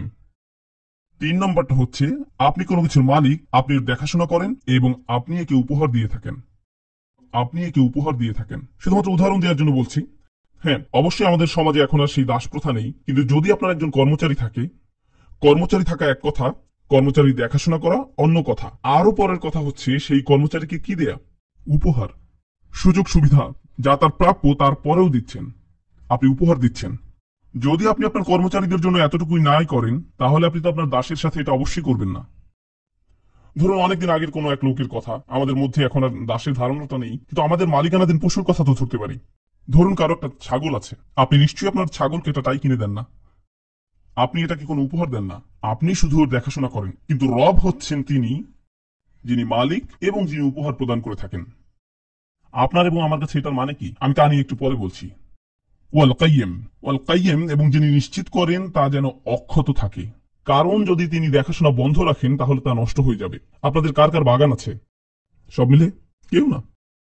ঠিক আছে, সমস্যা নেই, আমি এই ব্যাপারটা ধরে বসে থাকবো না। মাঝে মধ্যে দেখবেন বাগানে কিছু স্পর্শকাতর গাছ থাকে, আপনি যদি একদিন তাদের যত্ন না নেন তাহলে তা নষ্ট হয়ে যাবে। আপনারা অনেকেই মাছের যত্ন নেন, যদি একদিন না খাওয়ান, ঠিক আছে, বেচারা। কেউ কি তার বাবা মাকে খুঁজে দিতে পারবেন? এখানে অনেক মানুষ। যদি আপনার বাচ্চা নীল টি শার্ট পরা থাকে এবং খুব চঞ্চল হয়ে থাকে, সে ওখানে। আমি যা বলছিলাম, আস-সাইয়্যিদ আল মালিক ওয়াল মুরাব্বি ওয়াল মুনঈম ওয়াল কাইয়্যিম, যিনি অস্তিত্ব রক্ষা করেন। আল্লাহ যদি আমাদের দেখাশোনা বন্ধ করেন 1 সেকেন্ডের জন্য, আধা সেকেন্ডের জন্য, সবকিছু ধ্বংস হয়ে যাবে। আমার হাতে রক্ত সঞ্চালিত হচ্ছে, হৃৎপিণ্ডের প্রতিটি অনুকম্পন হচ্ছে, কারণ আল্লাহ তা হতে দিচ্ছেন। আল্লাহ একে নির্দিষ্ট পরিমাণে রেখেছেন। যদি তিনি 1 সেকেন্ডের জন্য এর প্রতি লক্ষ্য না রাখেন, এটা শেষ হয়ে যাবে, সব শেষ হয়ে যাবে। এটাই হচ্ছে কাইয়্যিম। এর মানে হচ্ছে আমরা সম্পূর্ণভাবেই নির্ভরশীল আল্লাহর উপর, প্রতিনিয়ত নির্ভরশীল। এবং সবশেষে রবের শেষ অর্থটা হচ্ছে আস-সাইয়্যিদ। এর অর্থ যার পূর্ণ ক্ষমতা রয়েছে, যার পূর্ণ ক্ষমতা রয়েছে। এমনটা কি সম্ভব যে আপনি কোনো কিছুর মালিক কিন্তু এর উপর আপনার পূর্ণ কর্তৃত্ব নেই? আপনার একটা গাড়ি আছে কিন্তু আপনি যেভাবে খুশি সেভাবেই গাড়িটা চালাতে পারেন না? এটা কি সম্ভব? আপনার একটা বাড়ি বানাবেন কিন্তু আপনি আপনার নিজের খুশি মতো সেটা বানাতে পারবেন না, কিছু নিয়ম কানুন মেনে চলতে হবে। সেটা কি সম্ভব? হ্যাঁ। কিন্তু যখন কেউ কোনো কিছুর মালিক এবং তার সেই বস্তুকে সে যা খুশি তাই করার ক্ষমতা আছে, তখন তাদেরকে বলা হয় রব। আল্লাহ পরিচয় করিয়ে দিয়েছেন নিজেকে রব শব্দ দিয়ে।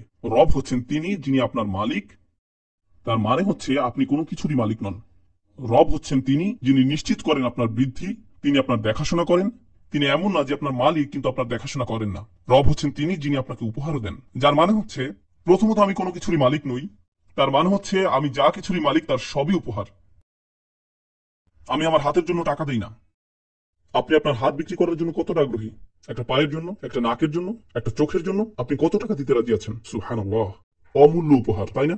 এই সবই আমাদেরকে উপহার দেওয়া হয়েছে। কে তাদের হৃৎপিণ্ড বিক্রি করতে চাইবে? কে করতে চাইবে? সুবহানাল্লাহ, এগুলো অমূল্য উপহার। তার উপরে হচ্ছে ওয়াল মুনঈম ওয়াল কাইয়্যিম, এবং তিনি আমার অস্তিত্ব টিকিয়ে রেখেছেন। আমি বেঁচে আছি কারণ তিনি বাঁচিয়ে রেখেছেন। একটা নিঃশ্বাস থেকে আরেকটা নিঃশ্বাস, এই কারণে নয় যে আমি ভালো খাই, আমি এক্সারসাইজ করি, আমি নিজের দিকে খেয়াল রাখি, আমি স্বাস্থ্যকর পরিবেশে নিঃশ্বাস নেই, ইত্যাদি ইত্যাদি। এসব আমার বেঁচে থাকার কারণ নয়। আমি বেঁচে আছি কারণ আল্লাহ আমাকে বাঁচিয়ে রেখেছেন। অস্তিত্ব শেষ হয়ে যাওয়ার অনেক পথ আছে। আমি এমন লোকদের চিনতাম যারা আমার চেয়ে বয়সে ছোট, আর নিখুঁত স্বাস্থ্যের অধিকারী, নিয়মিত ব্যায়াম করত, আর হঠাৎ করে বাচ্চাদের সকালে নাস্তা বানাতে গিয়ে পড়ে যায় এবং হার্ট অ্যাটাকে রান্নাঘরেই মারা যায়। রান্নাঘরেই। 29 বছর বয়স ছিল।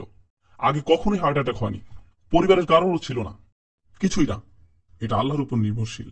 আমরা এর থেকে স্বাধীন নই, এক মুহূর্ত থেকে অন্য মুহূর্ত, প্রতিটি মুহূর্তেই।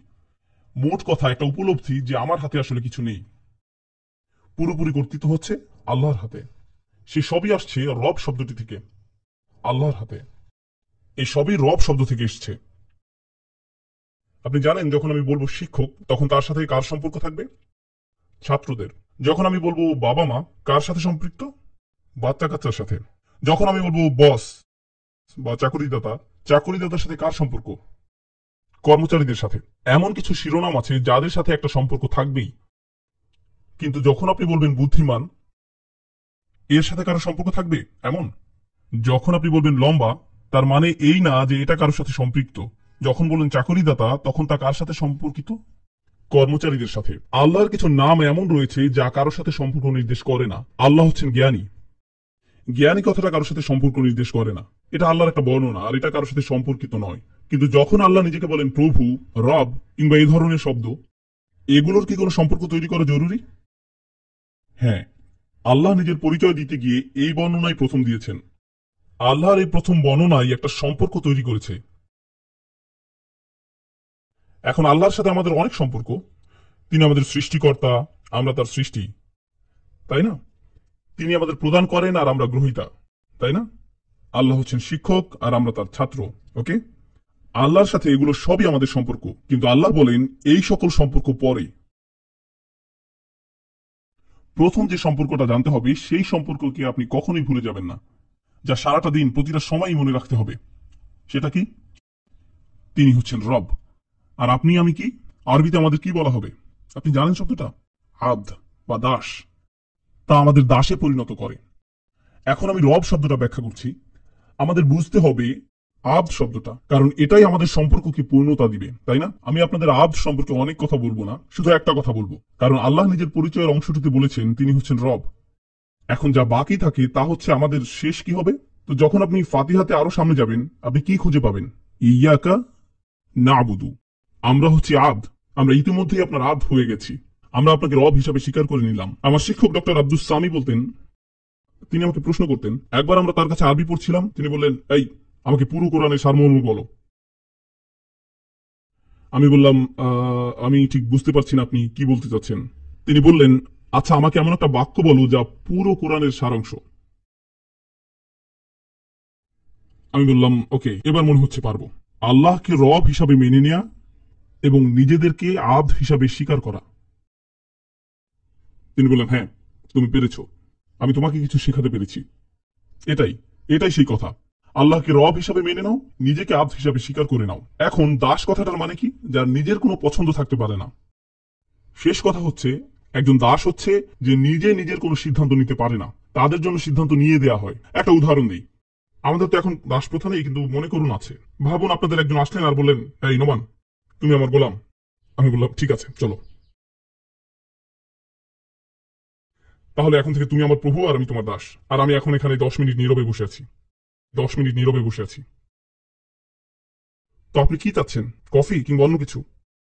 একজন দাসের স্বাধীনতার ইচ্ছা নেই, তাই এখন দাস যা করতে পারে তা হলো তার প্রভু যা চায় তাই। যতক্ষণ না তার প্রভু তাকে কিছু বলছে, তার কিছু করার নেই। যদি লোকটি শুধু বলতো আমার দাস, আর আমি বলতাম জি আচ্ছা, আর তিনি আমাকে কিছুই বলছেন না, যদি তিনি আমাকে কিছু করতে না বলেন, তাহলে আমার জন্য যা বাকি থাকে তা হচ্ছে নিজের ইচ্ছা মতো কাজ করা, যতক্ষণ না তিনি আমাকে কিছু করতে বলেন। বোঝা গেল? একজন দাস আর কর্মচারীর মধ্যে পার্থক্য কি? একজন কর্মচারী তো শুধু নির্দিষ্ট সময়ের জন্য নিযুক্ত, তারপর তারা মুক্ত। কিন্তু একজন দাস কতক্ষণ পর্যন্ত? যখন আপনি ঘুমান তখন আপনি দাস, যখন সজাগ থাকেন তখন আপনি দাস, সাপ্তাহিক ছুটির দিনে আপনি একজন দাস, সপ্তাহের বাকি দিনগুলোতেও আপনি একজন দাস, সকালেও আপনি একজন দাস, রাতেও আপনি একজন দাস। এমন কোনো সময় নেই যখন আপনি দাস নন। ওকে? এবং দ্বিতীয়ত, আপনি তখনই কেবল দাস হতে পারবেন যখন আপনি জানেন আপনার প্রভু আপনার কাছে কি চান। যদি আপনি না জানেন তিনি কি চান, তাহলে আপনি তাই করতে শুরু করবেন যা আপনি চান। আর আপনি যদি আপনার ইচ্ছা মতো করা শুরু করেন, সংজ্ঞা অনুযায়ী আপনি মুক্ত, ঠিক না? তাই তখন আমি যা চাচ্ছি তা হচ্ছে দাসত্ব বলে কিছু নেই যতক্ষণ না প্রভু কিছু করতে বলেন।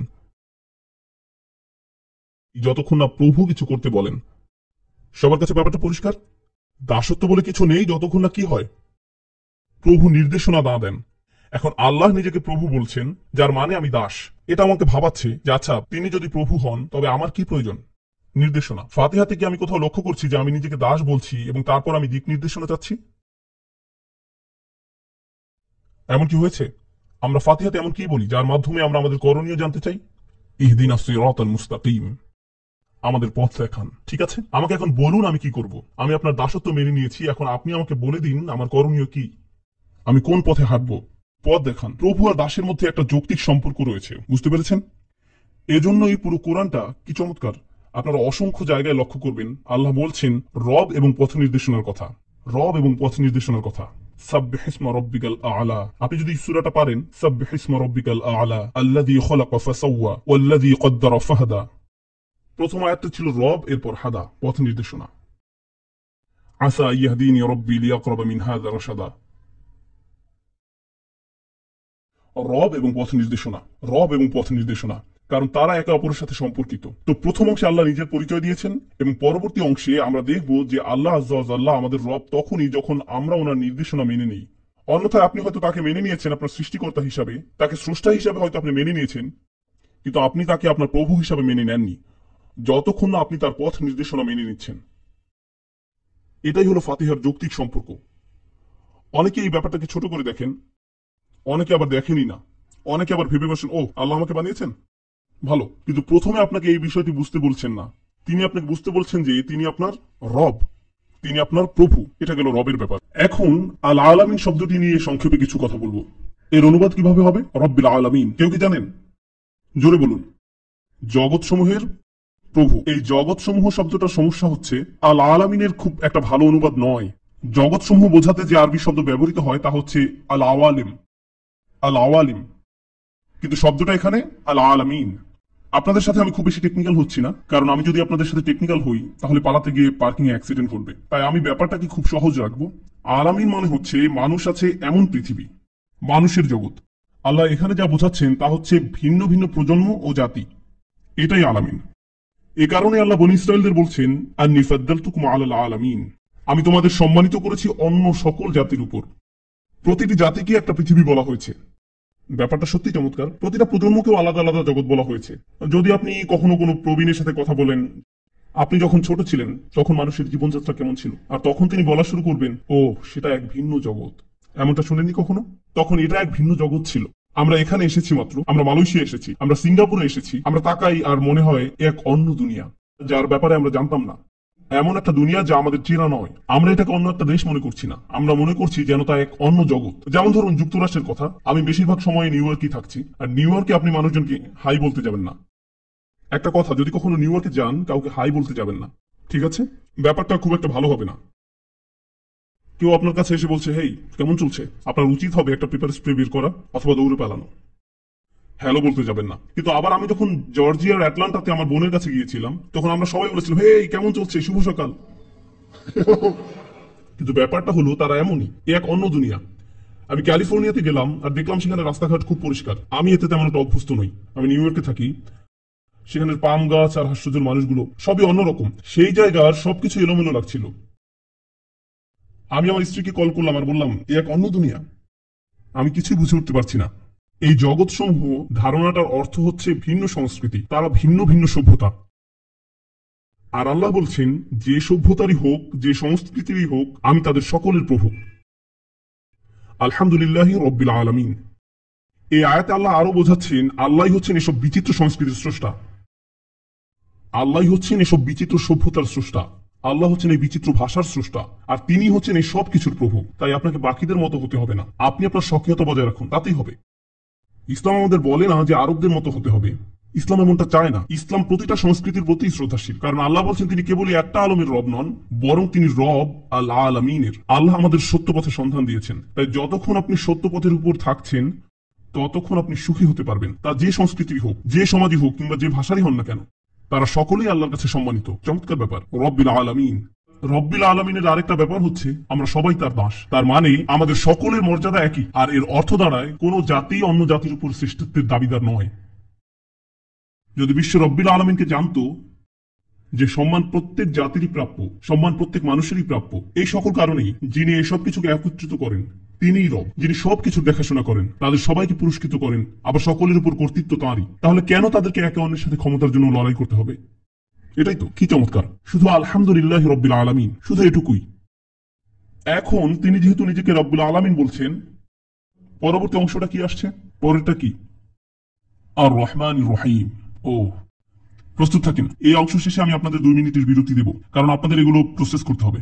হয়তো আপনার আরো প্রয়োজন পড়বে একটু আড়মোড়া ভাঙার অথবা কাউকে ঘুষি মারার, আমি ঠিক জানি না, কিন্তু আমি 10-15 মিনিট কথা বলবো, এরপর আপনাদের একটা শর্ট ব্রেক দেবো। পালিয়ে যাবার জন্য নয়, আপনি আপনার জায়গায় দাঁড়িয়ে থেকে কান্না করেন আর বিদেশে কয়েকটা কল করেন, যা খুশি করেন, তারপর আমি আবার শুরু করব। কিন্তু আর রহমান আর রহিমের প্রতি মনোনিবেশ করুন। এর অনুবাদ কি করা হয়? সবাই জোরে বলুন, জোরে বলুন, এর অনুবাদ কি? দয়ালু, পরম করুণাময়, অতি দয়ালু, কল্যাণময় ও দয়ালু, পরম করুণাময় ও স্নেহশীল, করুণাময় ও কল্যাণময়। এই শব্দগুলো সঠিকভাবে উপলব্ধি করা খুবই কঠিন। ইংরেজিতে ইংরেজিতে কথাবার্তায় আমরা কি কখনো কল্যাণময় শব্দটা ব্যবহার করি? আপনি কি আসলেই কখনো কারোর সাথে কথা বলার সময় এমন শব্দ ব্যবহার করেছেন? ধরুন কেউ আপনাকে বাড়ির কাজে সাহায্য করলো, আপনি বললেন তুমি খুবই কল্যাণময়, বলেছেন কখনো? আপনারা এমনটা করেন না। যদি কেউ স্বভাবতই এমন করে থাকেন তবে অনুষ্ঠান শেষে আমার সাথে দেখা করবেন। আমার কিছু পরিচিত মানসিক রোগ বিশেষজ্ঞ রয়েছেন। এর উদ্দেশ্য হলো, অনুবাদের উদ্দেশ্য হচ্ছে আমরা যেন কথাটা বুঝতে পারি। কিন্তু আমরা যদি অনুবাদে এমন কিছু শব্দ ব্যবহার করে বসি যা আমরা স্বাভাবিকভাবে ব্যবহার করি না, যা আমাদের বোধগম্য নয়, তবে তাতে অনুবাদের উদ্দেশ্য ব্যর্থ হয়। আপনার প্রয়োজন নেই অবাস্তব শব্দ অনুবাদ করার। আপনার এমনভাবে অনুবাদ করতে হবে যা মূল কথার সাথে প্রাসঙ্গিক এবং আপনার জন্য বোধগম্য হয়। তখনই অনুবাদটা ঠিকমতো বোঝা যাবে। যা হোক, আর রহমান আর রহিম নিয়ে কিছু কথা বলা যাক। শব্দ দুটি রাহম শব্দের সাথে সম্পৃক্ত। শব্দগুলো রাহম শব্দের সাথে সম্পৃক্ত। এগুলোই ছিল আমার মালয়েশিয়া আলোচনার বিষয়, কিন্তু আমি শুধু দু একটা বিষয় নিয়ে পুনরায় বলবো। রাহম কথাটার অর্থ হচ্ছে, যার অর্থ দাঁড়ায় গভীরতম ভালোবাসা, যত্ন, উদ্বেগ, দয়া। দয়া হচ্ছে এর সবশেষ অংশ, প্রথম অংশ না। ভালোবাসা হচ্ছে প্রথম অংশ। প্রথমে আর রহমান ডাকি আমরা তখন স্বীকার করি যে আল্লাহ আমাদেরকে ভালোবাসেন, আল্লাহ আমাদের যত্ন করেন, আমাদের ব্যাপারে তিনি উদ্বিগ্ন এবং তিনি আমাদের প্রতি দয়া দেখাবেন। এই স্বীকৃতিটা র হা মিম সম্মিলিত যে কোনো শব্দের ভিতরে আছে। আল্লাহ হচ্ছেন রাহিম, আল্লাহ রহমান, আল্লাহ রাহিম। কিন্তু এই আর রহমান এবং আর রহিমের পার্থক্য কি? এই পার্থক্যের মধ্যে একটা সৌন্দর্যমণ্ডিত দিক রয়েছে। আপনি আল্লাহকে এক অসাধারণ রূপে চিনবেন। আল্লাহ নিজেকে প্রভু বলছেন, বলেননি? রব, প্রভু। এবং আমি আপনাদেরকে এর ভিন্ন ভিন্ন অর্থ জানালাম, কিন্তু সবকিছুর ঊর্ধ্বে প্রভু। এখন আপনার যখন একজন প্রভু আছেন, তার আপনার উপর কর্তৃত্ব রয়েছে। আর যখনই আপনি কর্তৃত্বের কথা ভাবেন, আপনি কখনোই ভালোবাসার কথা ভাবেন না। আপনি ভাবেন না আল্লাহ আমাদেরকে সরাসরি বলছেন আমি অন্য ধরনের প্রভু। আপনি আর কোনো প্রভু পাবেন না যাদেরকে বর্ণনা করা যাবে আর রহমান। তারা বলবে শুধু কি করতে হবে সেটা, আপনাকে শাস্তি দিবে, কাজ করতে বাধ্য করবে। তারা হয়তো মাঝে মধ্যে আপনার দেখাশোনা করবে, কিন্তু তারা কখনোই আপনাকে ভালোবাসা দিবে না। তারা নিজেরা নিজেদের ভালোবাসবে। সব প্রভুরা এমনই করে, কিন্তু এই প্রভু শুরুই করেন ভালোবাসা দিয়ে। এখন দুইটা নাম আছে, দুটোই ভালোবাসা ও দয়ার কথা বলে, আর রহমান এবং আর রহিম। এই দুইয়ের মধ্যে পার্থক্য কি? আবার আমি খুব বেশি টেকনিক্যালি বলবো না, কিন্তু আশা করবো আপনারা মনে রাখবেন। পরে আমি আপনাদের পরীক্ষা নিব, আর আপনারা যদি ভালো উত্তর করতে না পারেন আমি আপনাদের ধরবো না। আর রহমান তিনটি জিনিস করেন, আমি চাইবো আপনারা মনে রাখবেন। আর রহমানের মধ্যে থাকা এই তিনটা মূল ভাব যা এর বানানের কারণে প্রকাশিত হচ্ছে। প্রথমটা হচ্ছে এটা চরম, এটা চরম পরিমাণ, এটা ধারণার বাইরে। এটাই প্রথম, চরম পরিমাণ এবং ধারণার বাইরে। এর অর্থ হচ্ছে আল্লাহ শুধু প্রেমময় নন, তিনি কি চরম পরিমাণ স্নেহশীল, যা ধারণার বাইরে। তাই আল্লাহর কাছে যাই আশা করবেন তার ভালোবাসা ও দয়া আপনার ধারণার চেয়েও অনেক বেশি। এটাই প্রথম অর্থ। আর রহমানের দ্বিতীয় অর্থ হচ্ছে এমন কিছু যা সাথে সাথে খুব তাড়াতাড়ি ঘটে। আপনাকে এর জন্য অপেক্ষা করতে হবে না, এটা সাথে সাথেই ঘটে। যদি ইংরেজির কথা চিন্তা করেন, এই দুই কথার মধ্যে পার্থক্য কি? কেউ ধৈর্যশীল, কেউ ধৈর্যশীল এবং কেউ ধৈর্য ধরছেন। আমি আবার বলবো, ধৈর্যশীল এবং ধৈর্য ধরছেন, এই দুই কথার মধ্যে পার্থক্য কি? ধৈর্য ধরছেন কোনটা এই মুহূর্তের ধৈর্যকে প্রকাশ করছে? উদাহরণ হিসাবে বলা যায়, আমি আমার স্ত্রীর কথাই বলি। সে ধৈর্যশীল। আমি জানি না সে এখন খেপে যাচ্ছে কিনা, আমি জানি না, কিন্তু যদি আমি বলি সে এখন ধৈর্য ধরছে, আমি তার কোন সময়টার কথা বলছি? ঠিক এই মুহূর্তের কথা। আর রহমান সাধারণভাবে হচ্ছে এমন কিছু না, কিন্তু এক্ষুনি, এক্ষুনি। অন্যভাবে আর রহমানের মাধ্যমে আমরা সাক্ষ্য দিচ্ছি আল্লাহর ভালোবাসা দেখার জন্য আপনাকে অপেক্ষা করতে হবে না, কিংবা তার যত্ন অথবা দয়া। এটা আসলে এখনই প্রকাশ পাচ্ছে এর চূড়ান্ত রূপে। কখন? এখনই। আর তৃতীয় অংশ, তাহলে প্রথম অংশ হচ্ছে চরম, দ্বিতীয় অংশ হচ্ছে এখনই। এখন বলা যাক এর অর্থের তৃতীয় অংশ। ইয়া আল্লাহ, অর্থের তৃতীয় অংশ আপনাদের জন্য গ্রহণ করা কঠিন হবে, শুনতে ভুল শোনায়, তবে এটা সঠিক। অস্থায়ী। আরবি ভাষায় এই ঘরানার প্রতিটি শব্দ অস্থায়ী। গদবান মানে চূড়ান্ত রকমের রাগান্বিত, কিন্তু আপনার এই রাগ অবশেষে শান্ত হয়ে যায়। কিছু বোনেরা বলে থাকবেন, না আমার স্বামী না, এটা সবসময় একই রকম। কিন্তু গদবান মানে আপনি চরম রাগান্বিত এবং আপনি স্বাভাবিক হয়ে যান। জাওয়ান মানে আপনি চরম ক্ষুধার্ত, কিন্তু আপনি খান এবং ঠিক হয়ে যান। বোঝা গেল? তাই যখন আপনি আরবিতে শেষে আন যোগ করেন, এটা চরম প্রচন্ড বোঝায় ঠিক এই মুহূর্তে। কিন্তু এটা কি নয়? এটা স্থায়ী নয়। কিন্তু শুধু এটুকুই বলা যথেষ্ট না যে এটা অস্থায়ী, এটা স্থায়ী নয়। আরো একটা জিনিস আছে, এটা অস্থায়ী, কারণ কোনো একটা কিছু এটাকে দূরে সরিয়ে নেয়। কি তৃষ্ণা দূর করে? পানীয়। কি ক্ষুধা দূর করে? খাবার। কি রাগ দূর করে? একটা থাপ্পড়। অর্থাৎ কিছু একটা এটাকে দূরে সরিয়ে নেয়। ওকে, কিন্তু তারপর আপনি জানেন আমরা কি বলছি? আমরা বলছি আল্লাহর ভালোবাসা প্রচন্ড, এটা প্রত্যাশাতীত। আল্লাহর ভালোবাসা এবং দয়া ঠিক এই মুহূর্তেও আসছে, কিন্তু গুলিয়ে ফেলবেন না, কারণ আপনি যদি খুবই খারাপ একটা কিছু করেন তবে আপনি এই ভালোবাসা থেকে বিচ্যুতও হয়ে যেতে পারেন, কারণ এটা সরিয়ে নেওয়া হতে পারে। আমরা বলবো কিভাবে এটা সরিয়ে নেওয়া হতে পারে, কিন্তু আমরা এটা এখনকার মতো বাদ দেব। এটাই হচ্ছে আর রহমান। আল্লাহর পরবর্তী নাম কি? আর রহিম। আর রহিম সম্পর্কে আপনার দুটো জিনিস মনে রাখতে হবে। এখন একটা পরীক্ষা নেব। আর রহমানের প্রথম গুণ কি ছিল? এটা চরম। গুড। 2 নম্বরটা? ঠিক এই মুহূর্তে। 3 নম্বরটা? অস্থায়ী। এখন দুটো গুণ এক্ষেত্রে আর রহমানের তুলনায় কম সংখ্যক বিষয় মনে রাখতে হবে। ইসমে সিফা আর রাহিম। প্রথম গুণটি হচ্ছে স্থায়ী, আর রহিমের প্রথম গুণটি হলো যে কোনো কিছু সেটা রহিমের মতো শোনায়। এটা কি আর রহমানের থেকে আলাদা? হ্যাঁ, এটা। আর রহিমের দ্বিতীয় গুণটা হচ্ছে ঠিক এই মুহূর্তেই হতে হবে, তা আবশ্যকীয় নয়। আর রহিমের দুটো গুণ হচ্ছে, একটা হলো স্থায়ী, আর দ্বিতীয়টা হচ্ছে ঠিক এই মুহূর্তেই হতে হবে, তা আবশ্যকীয় নয়। উদাহরণস্বরূপ, যখন আমি বলি আমার শিক্ষক দয়ালু, আমার শিক্ষক হচ্ছেন দয়ালু। অথবা আপনি যদি বলেন আমার মা স্নেহময়ী, এটা একটা দীর্ঘকালীন গুণ, তাই না? কিন্তু এটা কি তা বোঝাচ্ছে যে তিনি ঠিক এই মুহূর্তেই স্নেহময়ী? ঠিক এই মুহূর্তেই তা অত্যাবশ্যকীয় নয়। ঠিক আছে, এখন এটা সম্পর্কে ভাবুন। যদি আল্লাহ শুধু আর রহমান বলতেন, তাহলে আল্লাহর ভালোবাসা আর দয়া হতো প্রচন্ড, আর এটা হতো ঠিক এই মুহূর্তেই। এটা কি হতো না? এটা স্থায়ী হতো না। যদি আল্লাহ শুধু রহিম বলতেন, আল্লাহর ভালোবাসা স্থায়ী হতো, কিন্তু এটা কি হতো না? চরম পরিমাণে হতো না, এবং এটা ঠিক এই মুহূর্তে আবশ্যকীয় হতো না। কিভাবে আমি বলতে পারি আমি আল্লাহর ভালোবাসা আর দয়া সম্পর্কে, যা চরম প্রচন্ড, যা ঠিক এই মুহূর্তে হচ্ছে, এবং যা স্থায়ী, সবগুলো ঠিক একই সময়? তার কেবলমাত্র একটি উপায় আছে, সেটি হচ্ছে আর রহমান রহিম। সুবহানাল্লাহ। এর চেয়ে ভালো কোনো শব্দে আপনি আল্লাহর ভালোবাসা এবং দয়া সম্পর্কে বলতে পারবেন না, আর রহমান আর রহিম ছাড়া। কিন্তু এটা এখন পর্যন্ত এই প্রশ্নটির উত্তর দেয় না, কেন আর রহমান প্রথমে, কেন আর রহিম দ্বিতীয়? দয়া করে একটু সতর্কতার সাথে শুনুন। আপনি কাজে আছেন, আপনি সপ্তাহের কোন দিন বেতন পান? ও, মাসের শুরুতে। ঠিক আছে, তো এখন মাসের শুরু, এবং আপনার বস অফিসে নেই। আপনার অফিস ত্যাগ করার কথা 5টায়, ইতিমধ্যে 4:45 বেজে গেছে, আর আপনি এখনো বেতনের চেক পাননি।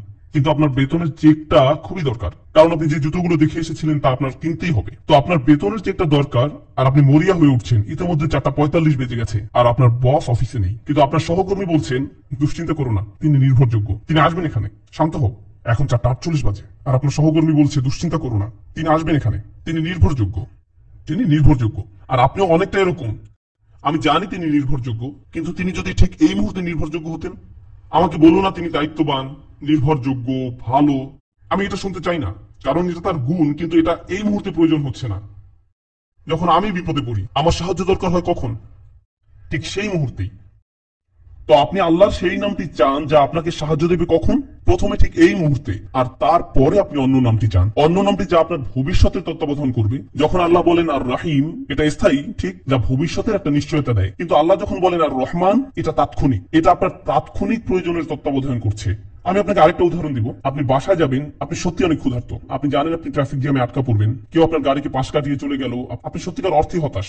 শেষমেশ আপনি অবশ্য বাসায় ফিরলেন। আপনার স্ত্রী কোনোভাবে বাসায় আগে এসেছেন, তিনি আপনার জন্য একটা চমৎকার নৈশভোজ এবং সবকিছুর আয়োজন করেছেন আগে এসে, আর আপনি জানেন তিনি নৈশভোজ তৈরি করেছেন, কিন্তু এখনো সেটা তিনি আপনাকে পরিবেশন করেননি। কিন্তু আপনি খুবই ক্ষুধার্ত, আর আপনি বাসায় ফিরেছেন, আর আপনার স্ত্রী বললেন, তো আগামী সপ্তাহে তুমি কি খেতে চাও? এমনটা হলে আপনি কি বলবেন? হেই মহিলা, আমি পরবর্তী সপ্তাহে পরোয়া করি না, আমাকে এখন খেতে দাও। যখন আপনি ক্ষুধার্ত, একমাত্র জিনিস আপনি কি ভাবতে পারেন? ঠিক এখন। প্রসঙ্গত যখন আপনার ঠিক এখনকার চাহিদাটা পূরণ হয়ে যাবে, যখন আপনার খাওয়া দাওয়া শেষ হবে, ঢেকুর তুলবেন আর বলবেন, আহ, পরবর্তী সপ্তাহে আমরা কি খাচ্ছি? আপনি যখন এই মাসের ভাড়াটা পরিশোধ করে ফেলেন, আপনি কি নিয়ে ভাবা শুরু করেন? পরের মাসে ভাড়া নিয়ে। যখন আপনি এই সেমিস্টারের ফিসটা পরিশোধ করে ফেলেন, আপনি কি নিয়ে ভাবা শুরু করেন? পরবর্তী সেমিস্টারের ফিস নিয়ে। ওকে, সুতরাং আমরা শুধুমাত্র তখনই ভবিষ্যৎ নিয়ে ভাবি যখন আমাদের তাৎক্ষণিক প্রয়োজনগুলো পূরণ হয়ে যায়। আল্লাহ বোঝেন আমরাকে, তাই আল্লাহ আর রহমান বলেন, এখানে আমি তাৎক্ষণিক বিষয়ের তত্ত্বাবধান করি, কিন্তু যখন তোমাদের তাৎক্ষণিক বিষয়ের চাহিদা পূরণ হয়ে যায়, তোমার মন কোথায় থাকে? ভবিষ্যতের দিকে। আবার তিনি বলেন আর রহিম। আর রহমান আর রহিম, সুবহানাল্লাহ। আর এখন আর রহমান আর রহিমে যখন ইবনে আব্বাস রাদিয়াল্লাহু তাআলা আনহুকে জিজ্ঞেস করা হলো কি প্রতিভাধর আর রহমান আর রহিম নিয়ে, তিনি শুধু একটা সংক্ষিপ্ত বিবৃতি দিয়েছেন, আর রহমান এই পৃথিবীর জন্য এবং আর রহিম পরকালের জন্য। আপনি বুঝতে পারবেন মানুষটির প্রতিভা সম্পর্কে, কারণ তিনি কিছু একটা দেখছিলেন। তিনি এই পৃথিবীটাকে অস্থায়ী হিসাবে দেখছিলেন। আর কোন নামটি অস্থায়ী? আর রহমান। এবং তিনি আরেকটা নামকে স্থায়ী হিসাবে দেখছিলেন। কোন জীবনটা স্থায়ী? আর রহিম, পরকাল। সুবহানাল্লাহ, তিনি একদম যথার্থ রূপে এটা বুঝেছিলেন। আর আমাকে এটা আপনাদের কাছে ব্যাখ্যা করতে 25 মিনিট লেগেছে, কিন্তু তারা যথার্থ রূপে এটা দেখেছিলেন। তাদের লম্বা ব্যাখ্যার প্রয়োজন ছিল না। আর রহমান আর রহিমের আমি আপনাদের 2 মিনিটের বিরতির প্রতিজ্ঞা করেছিলাম। আমি গুনছি, আমি 120 পর্যন্ত গুনছি। প্লিজ এগিয়ে আসবেন না, আর ছবি তুলতে চাইবেন না এখন না, কারণ এখন আমরা থামবো না, আর এসব কাজের পরে করার সুযোগ পাবো। আমাদের অনেক কিছু শেষ করা লাগবে। আমরা এখন পর্যন্ত কেবল আর রহমান আর রহিম পর্যন্ত এসেছি। আপনারা সবাই ঠিক আছেন তো? ঠিক আছে, এখন আরমোরা ভাঙুন এবং যা করার করুন। 2 মিনিটের সময় নিন।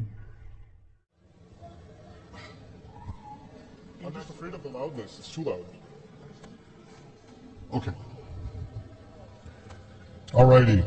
How was your break? Okay. আপনাদের বিরতি কেমন ছিল? লম্বা, অনেক লম্বা। যাই হোক, বিসমিল্লাহ ওয়াসসালাতু ওয়াসসালামু আলা রাসূলিল্লাহ ওয়া আলা আলিহি ওয়া সাহবিহি আজমাইন, সুম্মা আম্মা বাদ।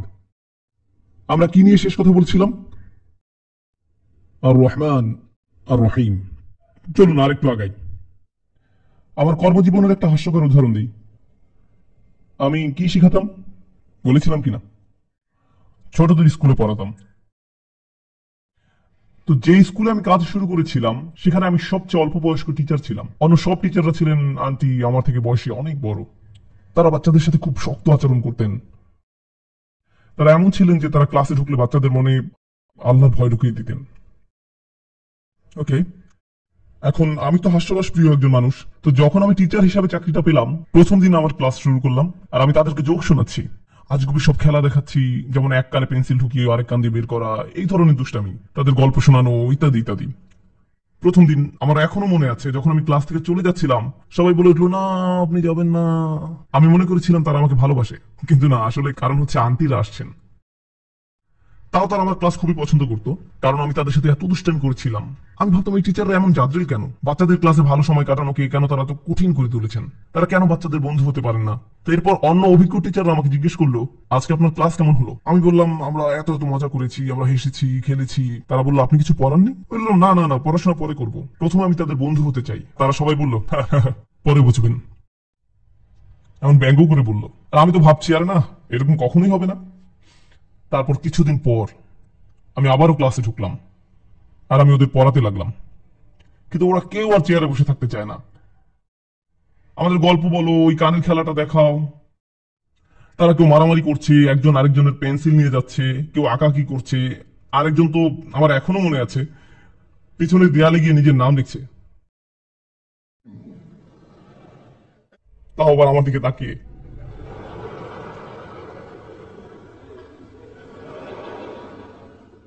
ওর বন্ধু ওকে বলল, এই, আমার মনে হচ্ছে উনি তোমাকে দেখছেন।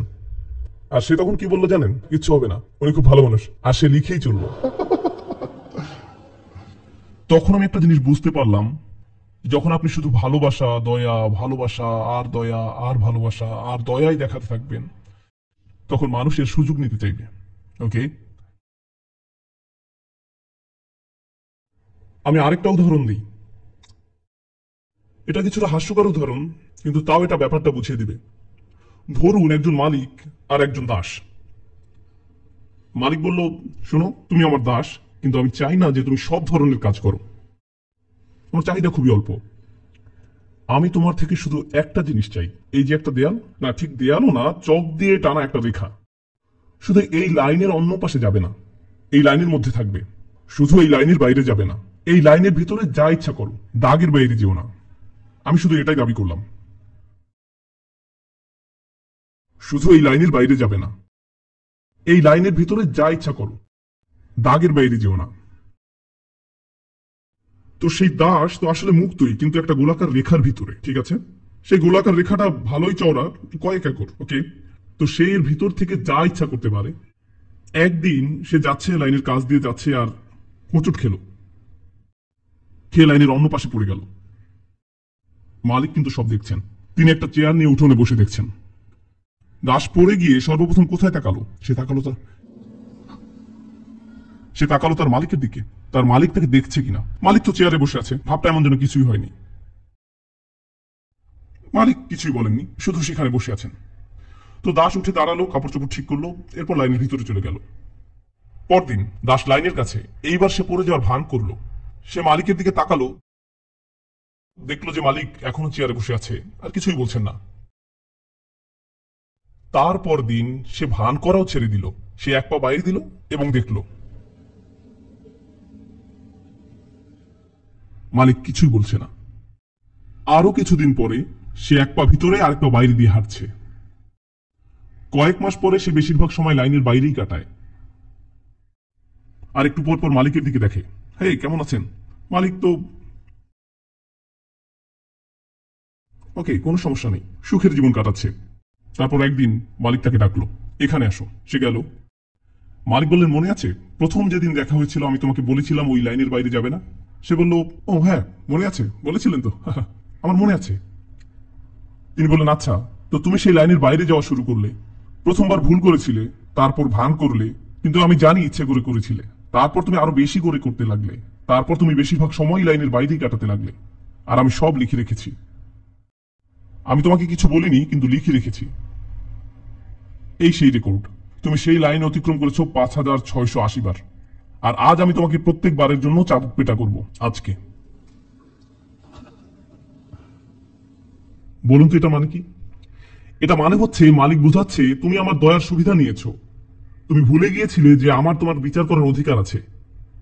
আমি তোমাকে ততক্ষণই দয়া দেখাবো যতক্ষণ তুমি আমার দয়ার অপব্যবহার না করো, আমার নির্দেশনাকে তাচ্ছিল্য না করো। কিন্তু আমি আসলে এই মালিক, লাইন, উঠান ইত্যাদি ব্যাপারে কথা বলছি না। আমি তাদের ব্যাপারে বলছি না, তাই না? আমি আমাদের আর আল্লাহর ব্যাপারে কথা বলছিলাম। তো শুধু আর রহমান আর রহিম থাকলে মানুষ তার অপব্যবহার করবে। তাই আল্লাহ বলেন শুধু আর রহমান আর রহিম না, তিনি আমাদের সতর্ক করেছেন। তিনি বলেছেন মালিক ইয়াউমিদ্দিন, তিনি বিচার দিবসের মালিক। এটা খুব সহজ তর্জমা, বিচার দিনের মালিক। আমি এ ব্যাপারে শুধু একটুখানি কথা বলবো, কারণ আরো অনেক কিছু নিয়ে আমাদেরকে আজকে আলোচনা করতে হবে। মালিক শব্দটি না, মালিক নিয়ে পরে বলবো, আগে ন্যায় নিয়ে বলি। আল্লাহ বলেন তিনি বিচার দিবসের মালিক। বিচার হলো এখানে দিন, আরবি শব্দ দিন, এর অর্থ হচ্ছে নিশ্ছিদ্র, নির্ভুল আদান প্রদান।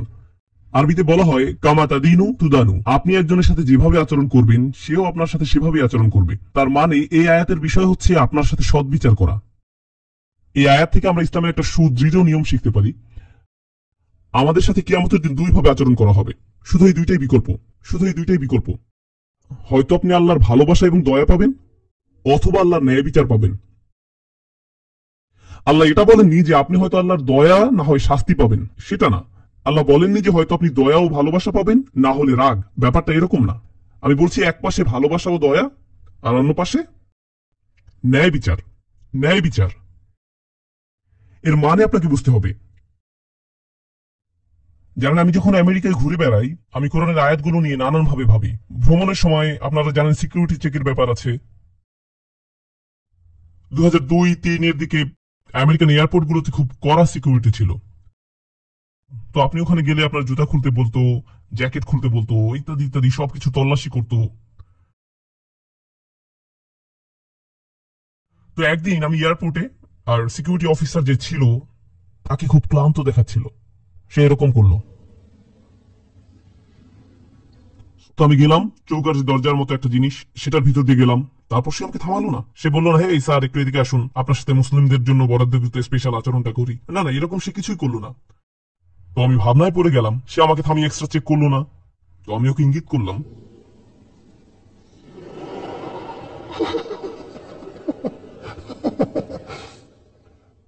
তখন আমি ভাবলাম হিসাবান ইয়াসিরা, আল্লাহ তাআলা বিচারের দিন কিছু মানুষের ডান হাতে একটা বই থাকবে, কিছু মানুষের বাম হাতে। আর এই বইতে কি আছে? আমাদের সব কর্মের তালিকা। তো ভাবুন তো, আপনি কখনো আপনার পরীক্ষার খাতা আপনার শিক্ষককে দেখিয়েছেন? আর মাঝে মাঝে শিক্ষক সেই খাতা তার ব্যাগে ঢুকিয়ে ফেলেন, কিন্তু অনেক সময় তিনি বলেন এখানেই থাকো, আমি এখনই খাতা দেখে দিচ্ছি। এরকম হয়েছে কখনো? আপনি ডেস্কের সামনে দাঁড়িয়ে আছেন আর শিক্ষক আপনার খাতা দেখছে, এরকম হয়েছে আপনার সাথে? জীবনের সবচেয়ে ভয়ঙ্কর অভিজ্ঞতাগুলোর একটা, কারণ যখনই তার লাল কলমের দাগ আপনার খাতায় পড়তে গেল,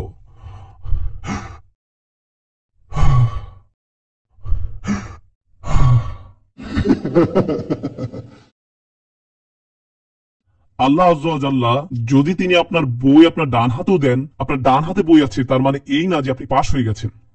ফেরেশতারা বই খুলে চেক করবে, আর আপনি যদি আমার মতো হন তাহলে হয়তো ভালো ভালো পেজগুলো দেখিয়ে দিতে চাইবেন। এই 35 নম্বর পেজে দেখুন একটা লাইলাতুল কদর আছে, এটা একটু আগে চেক করুন। ওই হজটা 80 নম্বর পৃষ্ঠায় আছে, 80 নম্বর পেজটা দেখুন। এই খারাপগুলো বাদ দিন, এই খারাপগুলো বাদ দিন, 80 নম্বর পেজটা ভালো। ছাত্ররা এরকম করে, তাই না? যেমন তারা চাইবে আপনি খারাপ উত্তরগুলো বাদ দিয়ে শুধু ভালোগুলোরই মার্কস দেন। কিন্তু আল্লাহ আজ্জা ওয়া জাল্লা প্রত্যেকে ভয়ে আছে, তারা ফেরেশতাকে তাদের বই দেখাতে যাচ্ছে। হাদিসে আসছে তারা বলবে ঠিক আছে যাও, পেজ 80 দেখাতে হবে না, সব ঠিক আছে, আপনি যেতে পারেন স্যার। পেজ 80 দেখাতে হবে না, আপনি যেতে পারেন স্যার, ইটস ফাইন। ঘটনাটা এইরকম যে আপনি সিকিউরিটি অফিসারকে আপনার পাসপোর্ট দেখাচ্ছেন, আপনি তো ভাবছেন সত্যি সত্যি আমি যেতে পারি। আপনি গ্রাজুয়েট হয়ে গেছেন, আপনি অন্য পাশে পার পেয়ে গেছেন। অন্য পাশে যে গেল সে তো মহা খুশি, যার ডান হাতে বই, সে তখন বলবে হ্যাঁ উমরা ও কিতাবিয়া, আর সবাই দেখো এই যে আমি কি পেয়েছি, আমার মার্কস দেখো। আপনি জানেন যাদের খারাপ মার্কস আসে, আমি এরকম করতাম। যখন আমি আরবি প্রোগ্রাম শেখানো শুরু করি, আমি পরীক্ষা নিতাম, তারপর আমি প্রত্যেকের নাম ধরে ডাকতাম। সে ক্লাসের সামনে আসতো, আমি তাকে তার খাতা দেখতাম, তারপর সে লজ্জা নিয়ে হেঁটে হেঁটে তার সিটে ফিরে যেত। আর যখন কোনো ছাত্র পরীক্ষা অনেক খারাপ করে, সে যখন পরীক্ষার খাতা পায় তখন প্রথমে সে কি করে? সেটাকে ভাঁজ করে ফেলে। আর যারা 100 পায় তারা তাদের খাতা ইচ্ছাকৃত অনিচ্ছে হাত থেকে ফেলে দেয়। ও সরি সরি।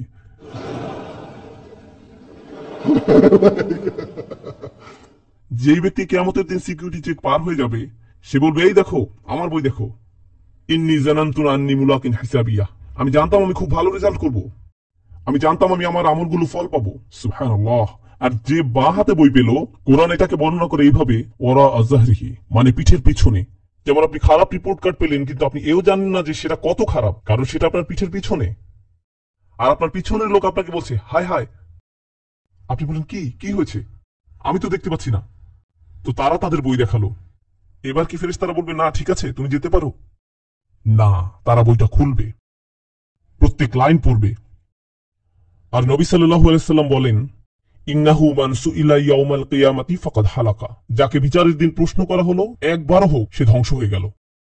মানে যদি ফেরেশতারা আপনাকে থামায় আর বলে স্যার একটু দাঁড়ান, আপনার বইটা একটু দেখি, এটা কি, বৃহস্পতিবারে আপনি এটা কি করেছিলেন, কোথায় গিয়েছিলেন, এই যে ক্লাব, এখানে আপনি কি পান করেছিলেন, কতটুকু মদ খেলেন, এই যে আপনার বন্ধুরা, এরা কারা, এরা কি ভালো বন্ধু?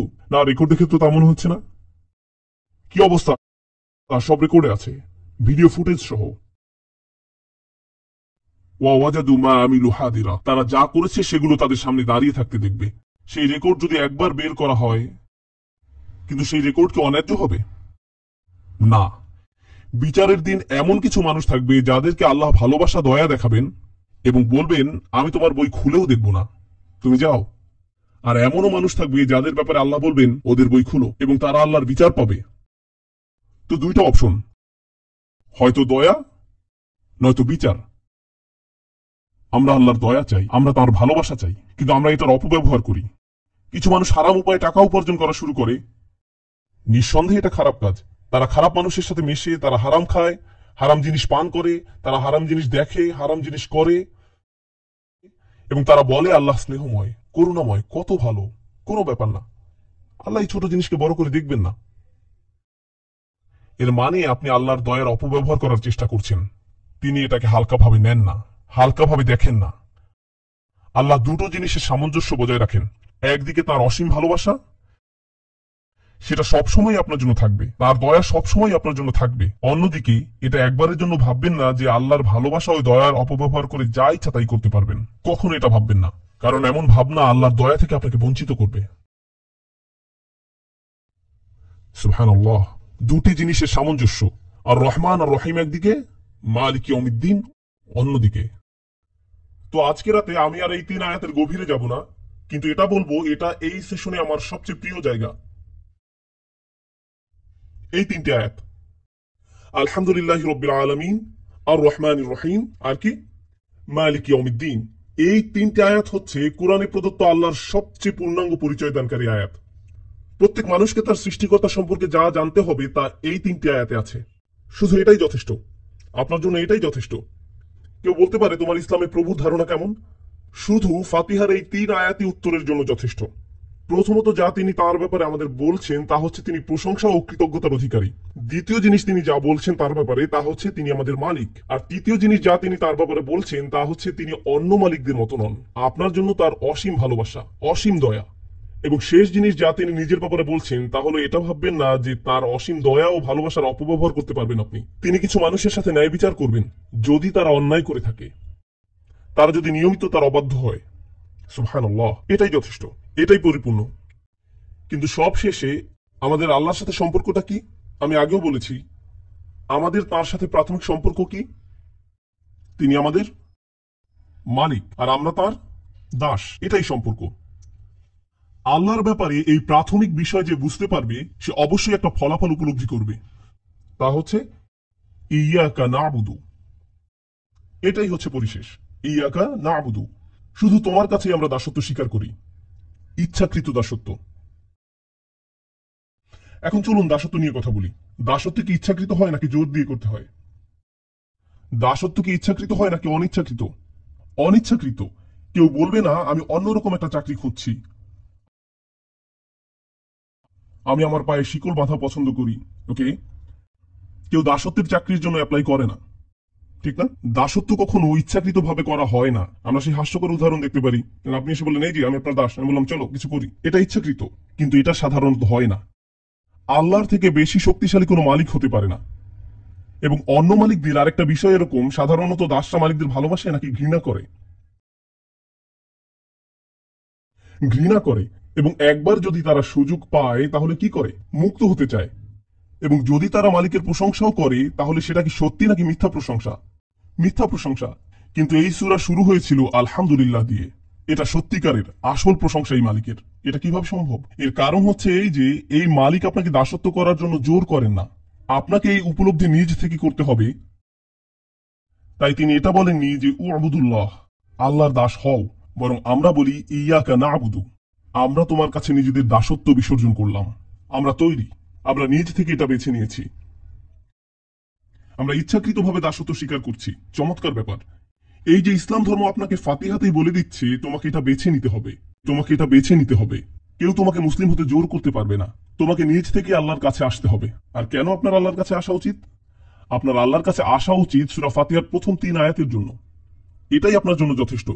যদি সত্যি আপনি জানতেন আলহামদুলিল্লাহর মানে কি, রব্বুল আলামিনের মানে কি যদি আপনি বুঝে থাকেন, আর রহমানির রহিমের মানে কি আপনি যদি বুঝে থাকেন, আর মালিক ইয়াউমিদ্দিনের মানে কি আপনি যদি এগুলো বুঝে থাকেন, এগুলোর প্রত্যেকটা এককভাবেই যথেষ্ট। কারণ সব মিলে এটা বলার জন্য যথেষ্ট, ইয়া আল্লাহ আমি তোমার দাস। আমি নিজের ইচ্ছায় কাজ করতে চাই না, আমি সেটাই করতে চাই যেটা তুমি চাও আমি করি। কারণ যা তুমি চাও তা আমার চাওয়ার থেকে অনেক গুণ উত্তম। কারণ তুমি আমার রক্ষক, তুমি আমাকে ভালোবাসো আমার কল্পনার থেকেও বেশি, এবং তোমার ভালোবাসা আমি সর্বদা পাই। আল্লাহ তার দাসত্বের আগে তার ভালোবাসার ব্যাপারে বলেছেন, তাই না? তো আল্লাহ তাদেরও ভালোবাসেন যারা তার দাসত্ব গ্রহণ করে না, তাদেরও ভালোবাসেন যারা তার ব্যাপারে খারাপ কথা বলে, তাদেরকেও যারা তাকে অমান্য করে। ইয়া আল্লাহ তুমি এত ভালো, আমি তৈরি, আমাকে গ্রহণ করো, আমি সাইন আপ করছি। ইয়াকা না'বুদু, এটাই হচ্ছে সেই কথা যা আমি আর আপনি বলি যখন এভাবে দাঁড়াই। হয়তো আপনাদের মধ্যে কেউ একটা মুভি দেখছে, খারাপ মুভি, তারপর আপনি একটু বিরতি দিলেন, তারপর নামাজ পড়লেন। ইয়া আল্লাহ আমি শুধু তোমারই দাস, আমি কখনো তোমার কথা অমান্য করি না, আমি এই উপলব্ধি নিজ থেকে পেয়েছি, আমাকে পথ দেখাও। তারপর আপনি সালাম ফিরালেন, তারপর আবার মুভি প্লে করলেন। এর কোনো মানে হয়? ভাবুন তো, আপনাদের কেউ জুমার নামাজ পড়তে গেলেন, হাজার হাজার মানুষ, সবাই বলছে ইয়া আল্লাহ আমি তোমার দাস, সবাই বলছে ইয়া আল্লাহ আমি তোমার দাস। আমি এই উপলব্ধি নিজ থেকে পেয়েছি, আমি এটা বুঝি যে আমি যদি নিজের ইচ্ছায় কাজ করি আমি নিজেই ক্ষতিগ্রস্ত হব, তাই আমাকে পথ দেখাও। তারপর জুমার নামাজ শেষে আপনি খারাপ কাজ করলেন। এটার কি কোনো অর্থ হয়? তার মানে হচ্ছে আমরা জিহ্বা দিয়ে এমন কিছু বলছি কিন্তু তা আমাদের অন্তরে পৌঁছায়নি, আর আমরা আসলে সে সম্পর্কে চিন্তাও করিনি। আসলে আমরা কি বলছি তা নিয়ে সচেতন থাকি না। যখন আমরা বলি ইয়াকা না'বুদু, আমরা আল্লাহর সাথে একটা সন্ধি করছি, আমরা আল্লাহর কাছে নিজেদের সম্পর্কে কিছু বলছি, আমরা আল্লাহর কাছে একটা দাবি করছি। কিভাবে আপনি আপনার মাকে বলেন যে আপনি তাকে ভালোবাসেন? আপনি যখন বাসায় আসেন, তিনি আপনাকে বলেন জুতা খোলো, আপনি সেগুলো খোলেন না। তিনি আপনাকে বলেন ডিনার টেবিলে বসে খাও, আপনি সোফায় বসে খান। তিনি বলেন তোমার বন্ধুদের নিয়ে এসো না, আপনি আপনার বন্ধুদের নিয়ে আসেন। তিনি বলেন উচ্চস্বরে শব্দ করো না, আপনি শব্দ আরো বাড়িয়ে দেন। আর তারপর আপনি তাকে বলেন মা আমি আপনাকে ভালোবাসি। এটা কি একটা তামাশা নয়? তিনি কি কষ্ট পান না যখন তাকে বলেন যে আপনি তাকে ভালোবাসেন? এটা কি আপনার মায়ের জন্য অপমানকর নয়? আমরা কি আল্লাহকে অপমান করছি না? তিনি আমাদের যা যা করতে নিষেধ করেছেন আমরা তার সবই করছি, তারপর আমরা বলি ইয়া আল্লাহ আমরা আপনার দাস, আমরা পরিপূর্ণ দাস। সুবহানাল্লাহ।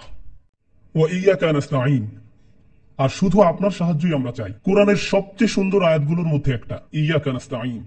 সহজ অনুবাদ, কেবল এবং একমাত্র আপনারই সাহায্য যা আমরা খুঁজে বেড়াচ্ছি, কেবল এবং একমাত্র আপনারই সাহায্য আমরা চাইছি। কিন্তু এটা কি বোঝায়? হে আল্লাহ, যখন আমরা সিদ্ধান্ত নেই যে আমরা আল্লাহর দাস হতে যাচ্ছি, আমাদের বুঝতে হবে এটা কোনো সহজ জিনিস না। এটা আল্লাহর সাথে অনেক বড় একটা অঙ্গীকার, এটা কোনো ছোট জিনিস না। আর আপনি যখন বড় অঙ্গীকার করেন আপনার সাহায্য প্রয়োজন হয়। তাই আমরা আল্লাহর কাছে বলি হে আল্লাহ আমি একটা বড় অঙ্গীকার করেছি, আমি মনে করি না যে আমি নিজে নিজে এটা পালন করতে পারবো, আপনি কি এই ব্যাপারে আমার সাহায্য করতে পারেন? ইয়াকা নাস্তাঈন, দয়া করে সাহায্য করুন। ইয়াকা নাস্তাঈনের এটাই প্রথম অর্থ। কিন্তু ইয়াকা নাস্তাঈনের সবচেয়ে সুন্দর শিক্ষার একটি হচ্ছে আরবি ভাষায় সাহায্য বোঝাতে ডজনের উপর শব্দ আছে। নাসর এবং মুসাআদা, মাসাদ, মুআউন, অনেক অনেক শব্দ আছে এর জন্য। আল্লাহ আউন শব্দ ব্যবহার করলেন। নাস্তাঈন শব্দটি আরবি শব্দ আউন থেকে এসেছে। এটা খুব বিশেষ ধরনের সাহায্য। আমি চাই আপনারা এই সাহায্যটি বুঝুন, কারণ এটা আপনার জীবনে অনুধাবনের দরজাগুলো খুলে দেবে, সত্যিই দেবে। যখন আপনি বলেন ইয়াকা নাস্তাঈন, আপনি আসলে কি বলছেন? আপনি কি রাস্তায় গাড়ি চালাচ্ছেন আর আপনার টায়ার নষ্ট হয়ে গেছে, আপনি সেটাকে টেনে রাস্তার সাইডে নিয়ে আসলেন। এখন আপনি কি করবেন? আপনি গাড়ি থেকে নামেন এবং দেখেন যে পিছনে অতিরিক্ত কোনো টায়ার আছে কিনা।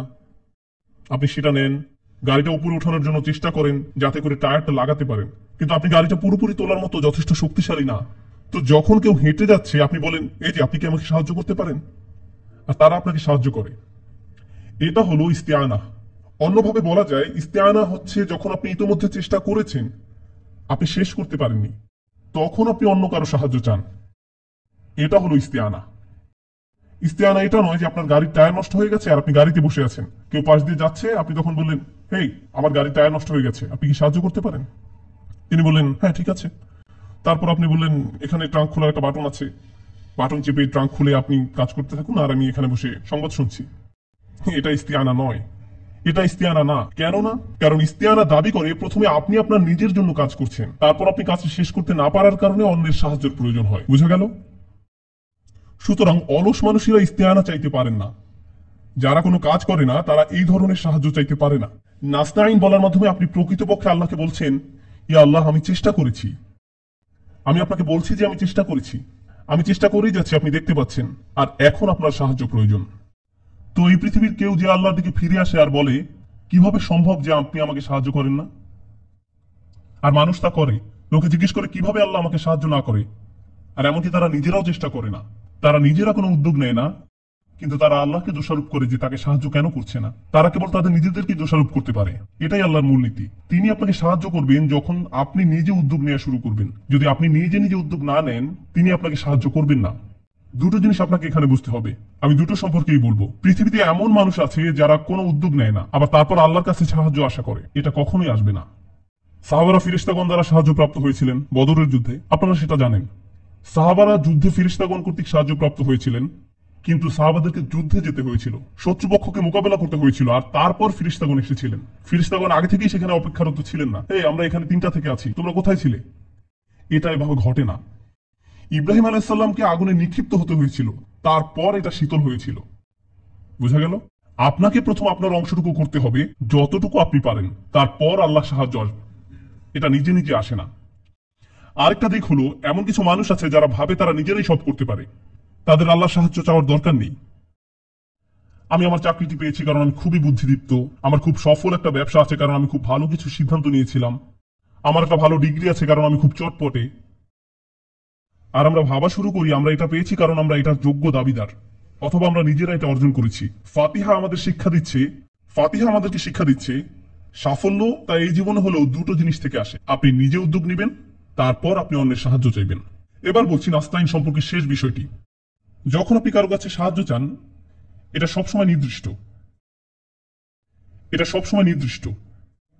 যদি আমি কোনো একটা পাহাড়ের গায়ে ঝুলে থাকি, হেল্প, আর কেউ হেঁটে যাচ্ছে আর আমাকে এক বোতল পানি দিল, আমি যে সাহায্য চেয়েছিলাম তা হলো আমাকে উপরে তুলুন, এটা নির্দিষ্ট। আমি আর অন্য কোনো ধরনের সাহায্য চাইছিলাম না, আমি এই ধরনের সাহায্য চেয়েছিলাম। আপনারা বুঝতে পারছেন? আপনার যখন কলমের কালি শেষ হয়ে যায় আর আপনি বলেন আপনি কি আমাকে সাহায্য করতে পারেন, তার মানে আপনি তাদের কলম চাইছেন। কিন্তু তারা যদি আপনাকে একটা বিস্কিট দেয়, সেটা সেই সাহায্য না যা আপনি খুঁজছেন। সাহায্য সবসময় নির্দিষ্ট। এটা কি পরিষ্কার? কারণ এটা সবসময় নির্দিষ্ট, আপনাকে বলতে হবে আপনি কোন সাহায্যটি চাইছেন। কিন্তু এই আয়াতে আমরা বলি ইয়াকা নাস্তাইন, ফিমা, কিসে? আমরা আপনার সাহায্য চাই। আমরা আল্লাহকে বলি ইয়া আল্লাহ, আমরা আপনার কাছে সাহায্য চাইছি। কিন্তু কিসে আমার সাহায্য চাইছো? তুমি কি তোমার স্বাস্থ্যের বিষয়ে আমার সাহায্য চাইছো? তোমার পারিবারিক জীবনে? তুমি কি তোমার পড়াশোনায় আমার সাহায্য চাইছো? তুমি কি তোমার ধর্ম বিষয়ে আমার সাহায্য চাইছো? তুমি কি চাইছো? কেউ যখন খুব মরিয়া থাকে তখন তারা কি বলবে সেটা বুঝতে পারে না। তারা এমনকি ব্যাখ্যাও করতে পারে না তাদের কিসে সাহায্য প্রয়োজন। তখন তারা শুধু বলে সাহায্য করুন।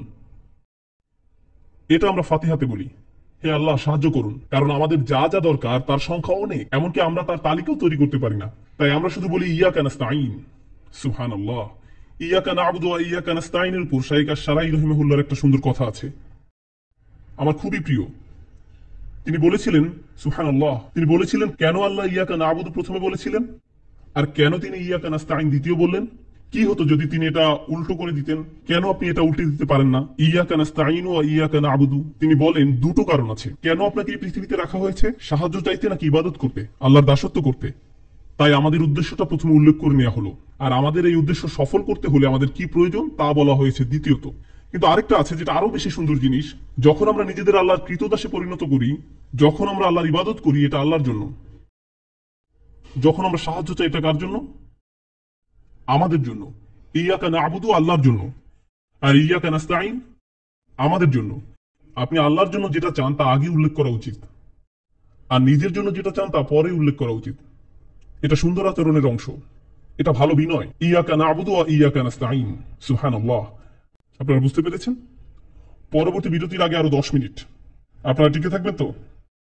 আমি আপনাদের আরো 2 মিনিট দেব। আমি চাই আপনারা পূর্ণ মনোযোগ দিন, বেশি সময় ধরে পরিপূর্ণ মনোযোগ দেওয়া যায় না।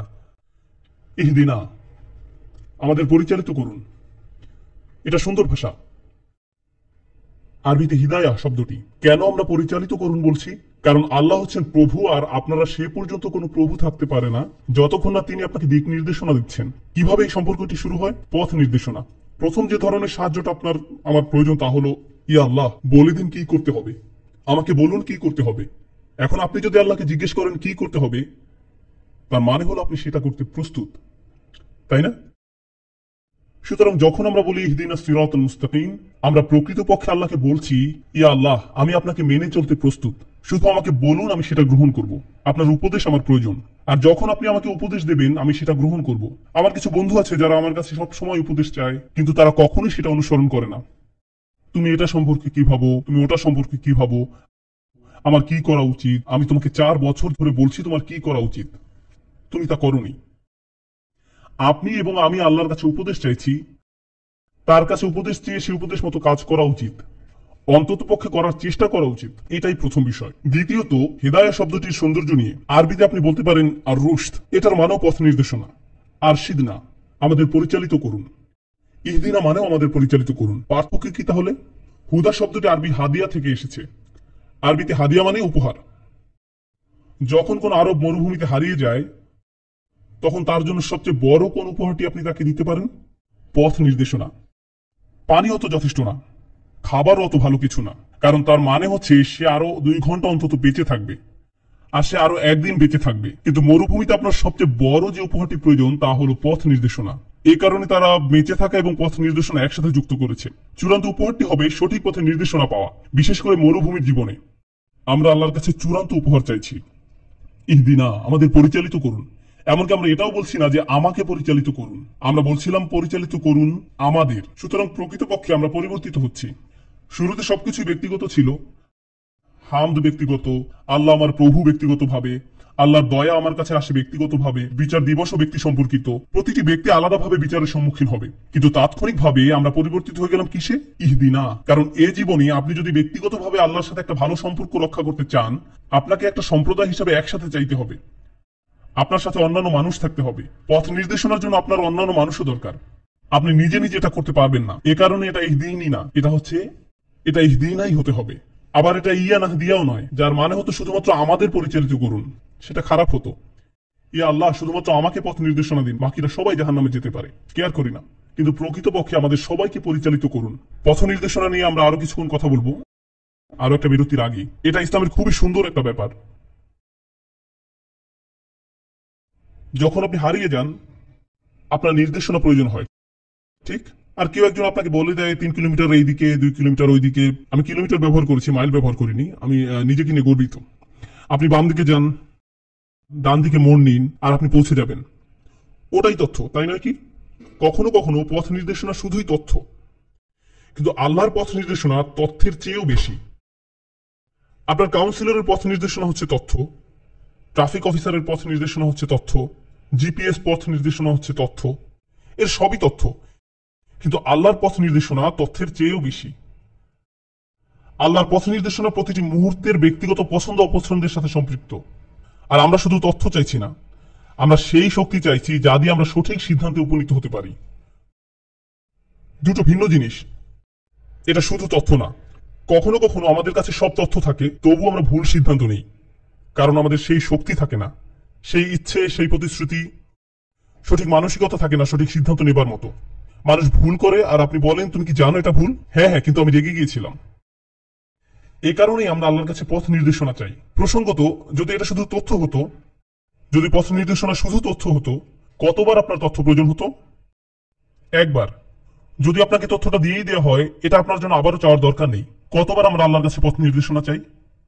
বারবার এবং বারবার এবং বারবার, মানদণ্ড অনুযায়ী। আমি পথ নির্দেশনাকে তুলনা করেছি বোঝানোর জন্য আল্লাহর কাছে পানি চাওয়ার মতো। আপনি বলতে পারেন না আমি ইতিমধ্যে গতকাল পানি পান করেছি।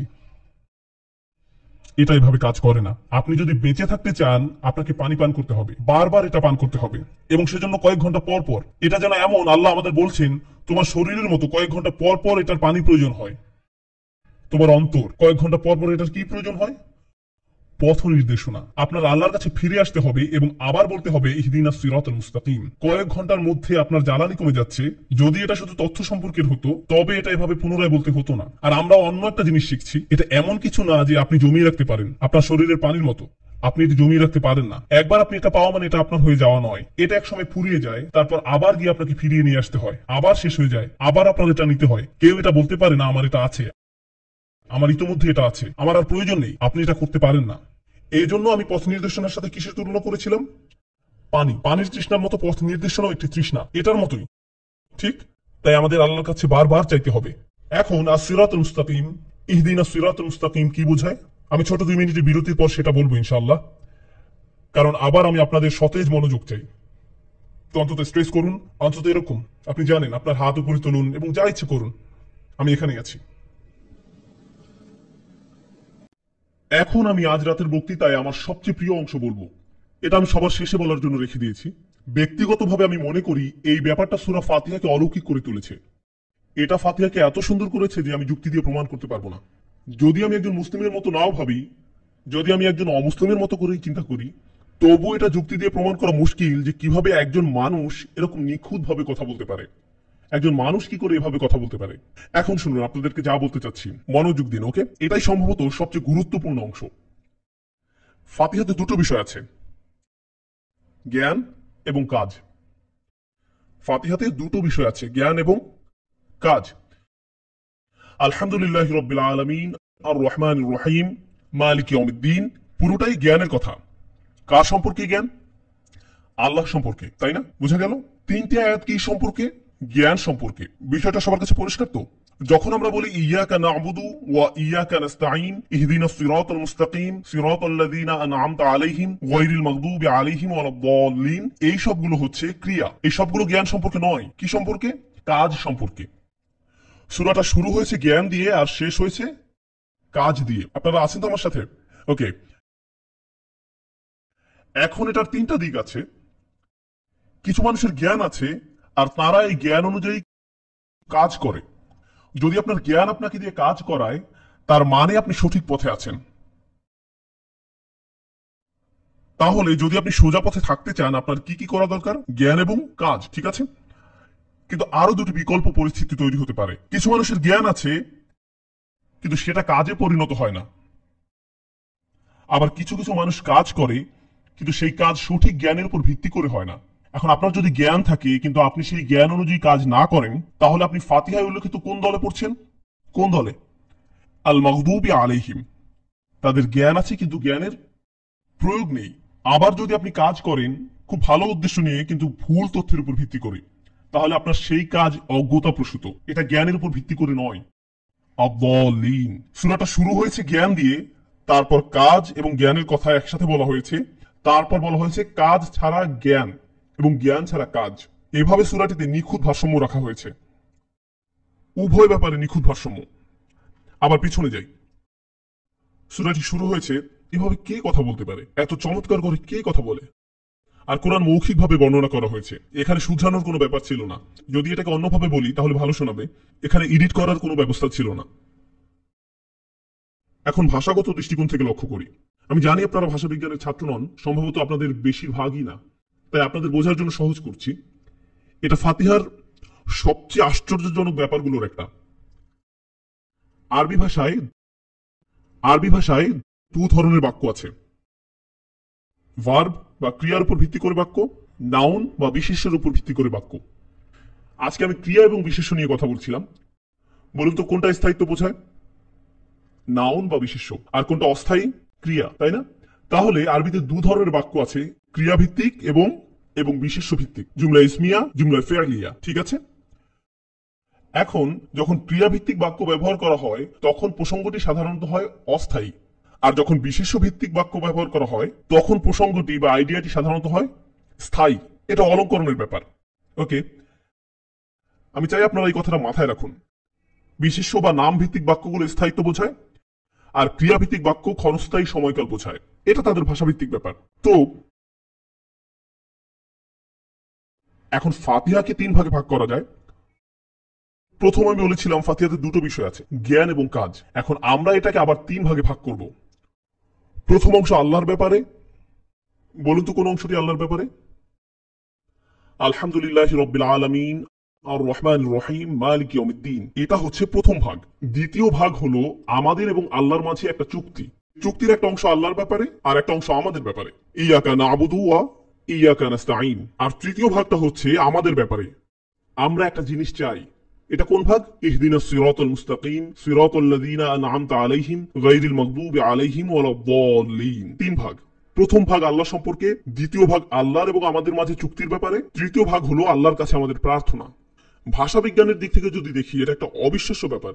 প্রথম ভাগ হচ্ছে বিশেষ্য ভিত্তিক বাক্য, জুমলা ইসমিয়া। এখন বলুন বিশেষ্য ভিত্তিক বাক্যের ব্যাপারে আপনারা কি জানেন?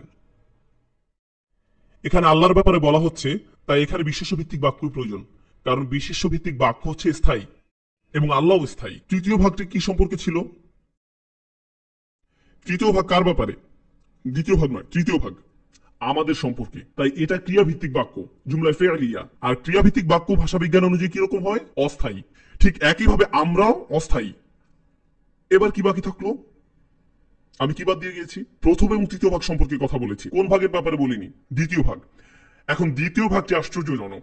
বিশেষ্য ভিত্তিক বাক্য শুরু হয় বিশেষ্য দিয়ে, আর ক্রিয়া ভিত্তিক বাক্য শুরু হয় ক্রিয়া দিয়ে।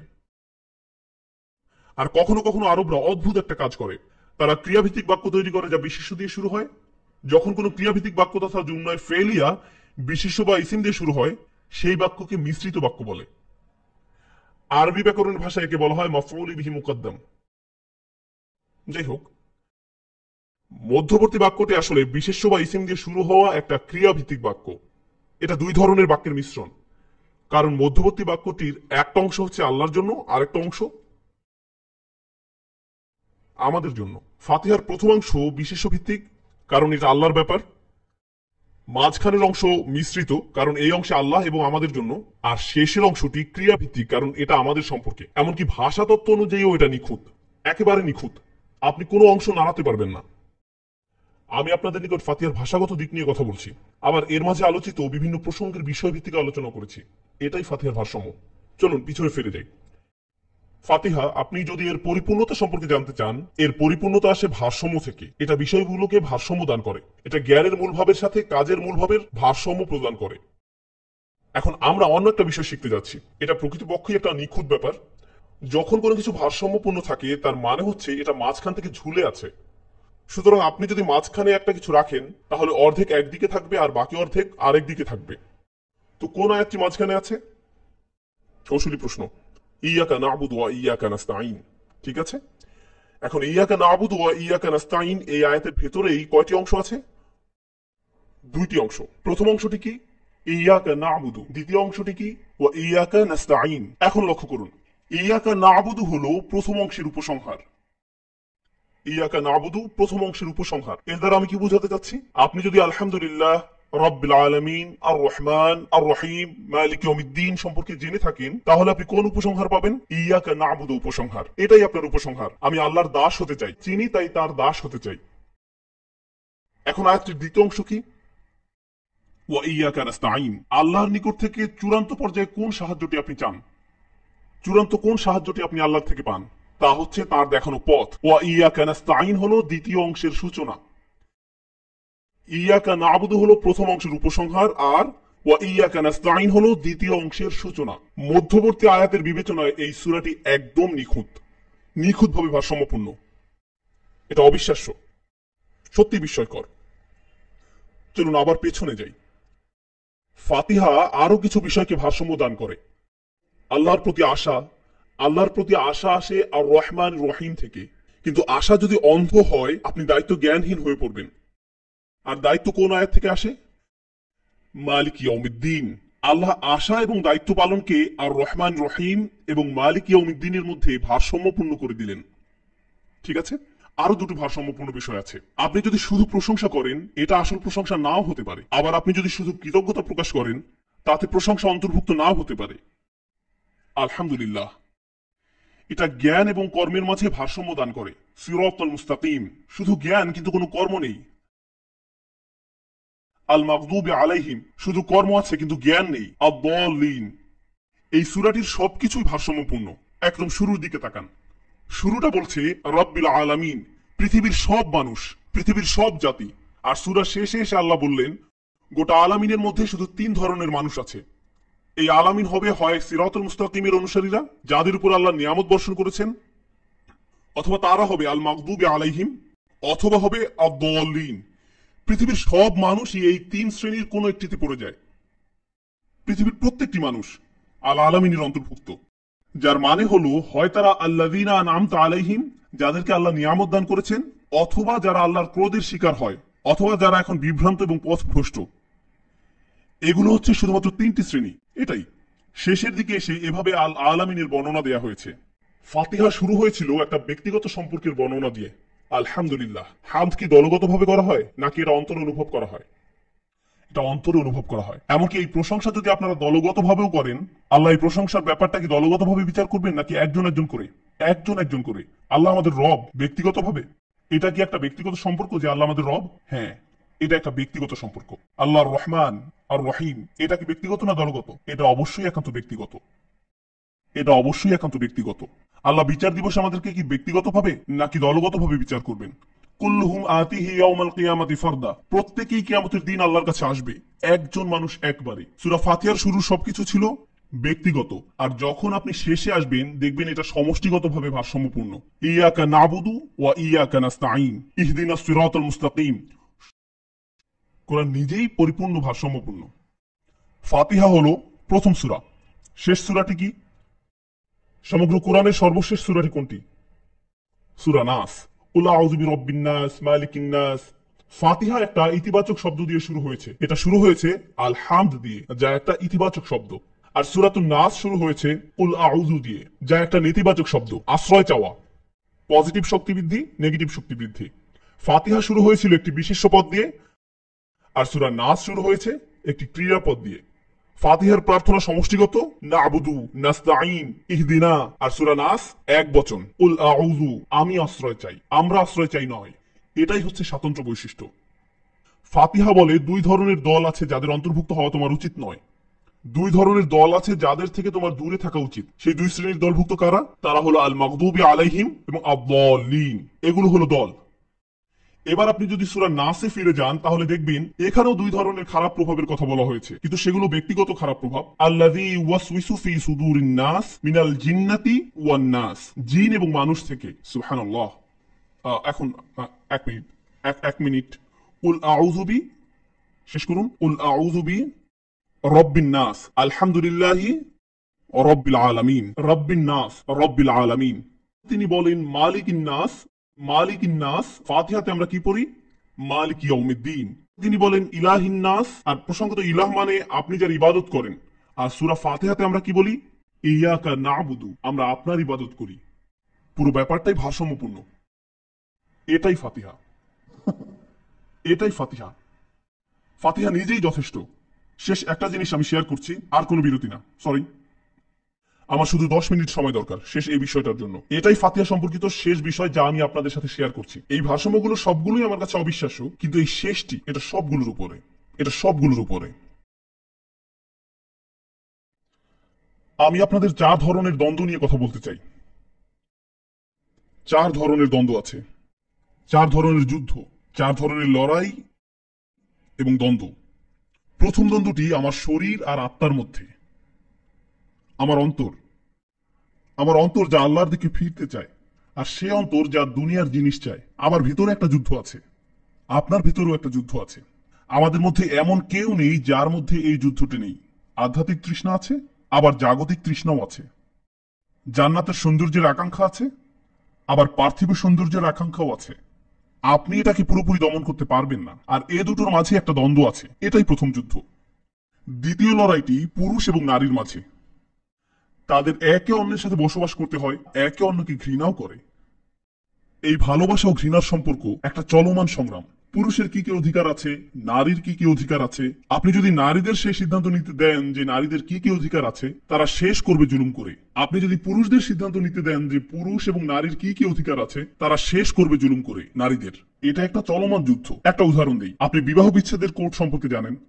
যদি বিবাহ বিচ্ছেদ কোর্টের বিচারক একজন পুরুষ হয়ে থাকেন যার নিজেরও বিবাহ বিচ্ছেদ হয়েছে, আর তার সামনে যদি এমন একটা কেস থাকে, ভালো হবে আপনি যদি তার সামনে নারী না হন। কারণ বুঝতে পেরেছেন? কারণ তিনি পক্ষপাত দুষ্ট। দিন শেষে তিনি একজন পুরুষ, তিনি একজন নারীর মতো করে চিন্তা করতে পারেন না। আবার যদি বিবাহ বিচ্ছেদ কোর্টের বিচারক একজন মহিলা হয়ে থাকেন, ভালো হয় আপনি যদি তার সামনে পুরুষ কেউ না হন। বোঝা গেল? আমরা নিজেরা যা তা থেকে বের হতে পারি না, আমরা আমাদের পরিপ্রেক্ষিতের মধ্যে সীমাবদ্ধ। সুতরাং এখানে একটা দ্বন্দ্ব আছে, পুরুষের অধিকার ও দায়িত্বের মধ্যে এবং নারীর অধিকার ও দায়িত্বের মধ্যে একটা সামাজিক দ্বন্দ্ব আছে। এটা দ্বিতীয় দ্বন্দ্ব। প্রথম দ্বন্দ্বটি কি ছিল? দেহ এবং আত্মা। দ্বিতীয় দ্বন্দ্ব পুরুষ এবং নারী। তৃতীয় দ্বন্দ্ব পুঁজি এবং শ্রমের মধ্যে। তৃতীয় দ্বন্দ্বটি হচ্ছে মনিব এবং কর্মচারীর মধ্যে। মনিব বলেন তোমার বেশি কাজ করা উচিত এবং তোমার কম বেতন পাওয়া উচিত। কর্মচারী বলে আমার কম কাজ করা উচিত এবং আমার বেতন পাওয়া উচিত বেশি। তারা বিপরীত জিনিস চায়। মনিব বলেন তোমার বেশি সময় কাজে থাকা উচিত এবং কম সময় কাজ বন্ধ রাখা উচিত। কর্মচারী বলে আমার বেশিরভাগ সময় কাজ বন্ধ রাখা উচিত আর কম সময় কাজ করা উচিত। তারা বিপরীতমুখী এবং চলমান একটা সংগ্রাম। এ কারণে আপনাদের শ্রম অধিকার আছে, এ কারণে আপনাদের ন্যূনতম বেতন আছে, এ কারণে আপনাদের সংঘ আছে। আপনাদের এই জিনিসগুলো পৃথিবীতে আছে কারণ একটা দ্বন্দ্ব আছে পুঁজি এবং শ্রমের মধ্যে। প্রথম দ্বন্দ্বটি কি ছিল? দেহ এবং আত্মা। দ্বিতীয় দ্বন্দ্ব পুরুষ এবং মহিলা। তৃতীয় দ্বন্দ্ব মনিব এবং কর্মচারী।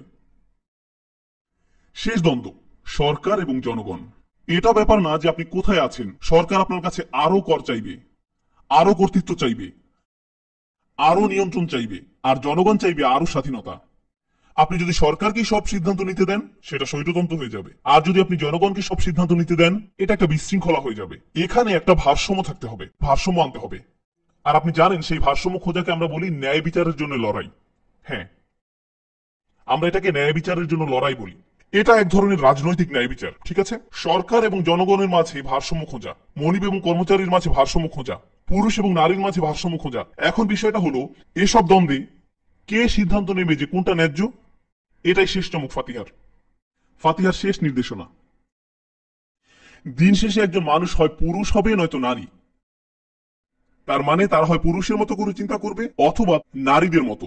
দিন শেষে একজন মানুষ হয় মনিব হবে নয়তো একজন কর্মচারী। সুতরাং তারা হয় একজন মনিবের মতো ভাবতে পারে অথবা ভাবতে পারে একজন কর্মচারীর মতো। দিন শেষে কেউ হয় সরকারের প্রতিনিধি হবে নতুবা প্রতিনিধি হবে জনগণের পরিপ্রেক্ষিতে। আপনার একই সাথে দুটো প্রেক্ষাপট থাকতে পারে না, এটা সম্ভব না। সুতরাং দেখা যাচ্ছে এই দ্বন্দ্ব কখনো শেষ হবার নয়, এই লড়াই কখনো শেষ হবার মতো নয়। আল্লাহ আজ্জা ওয়া জাল্লা আমাদের এই চিরন্তন বিষয়গুলোর উত্তর দিয়েছেন। আর প্রসঙ্গত আমাদের ভেতরে কখনো আপনার দেহ জয়ী হবে, কখনো আপনার আত্মা জয়ী হবে, কারণ আমরা বস্তুবাদী মানুষে পরিণত হয়েছি। আমরা আমাদের আত্মার চাহিদাগুলো পিছিয়ে ফেলেছি। আবার কিছু মানুষ বলছে না, আমাদের আধ্যাত্মিক মানুষ হওয়া উচিত, আর তারা হয়ে যায় অতিরিক্ত আধ্যাত্মিক। তারা ভালো করে খাওয়া বন্ধ করে দেয় এবং তারা অদ্ভুত রকমের হয়ে যায়। তারা ভাবে এটাই আধ্যাত্মিকতা। আপনার একটা ভারসাম্য খুঁজে পেতে হবে আধ্যাত্মিকতা এবং পৃথিবীতে বসবাস করার মধ্যে।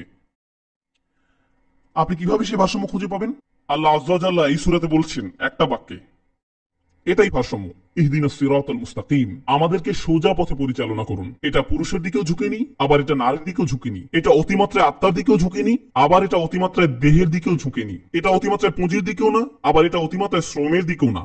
আমাদেরকে মধ্যবর্তী পথটা দেখান, যাতে আমরা একটা সুখী জীবনযাপন করতে পারি। আমাদের সেটা দেখান।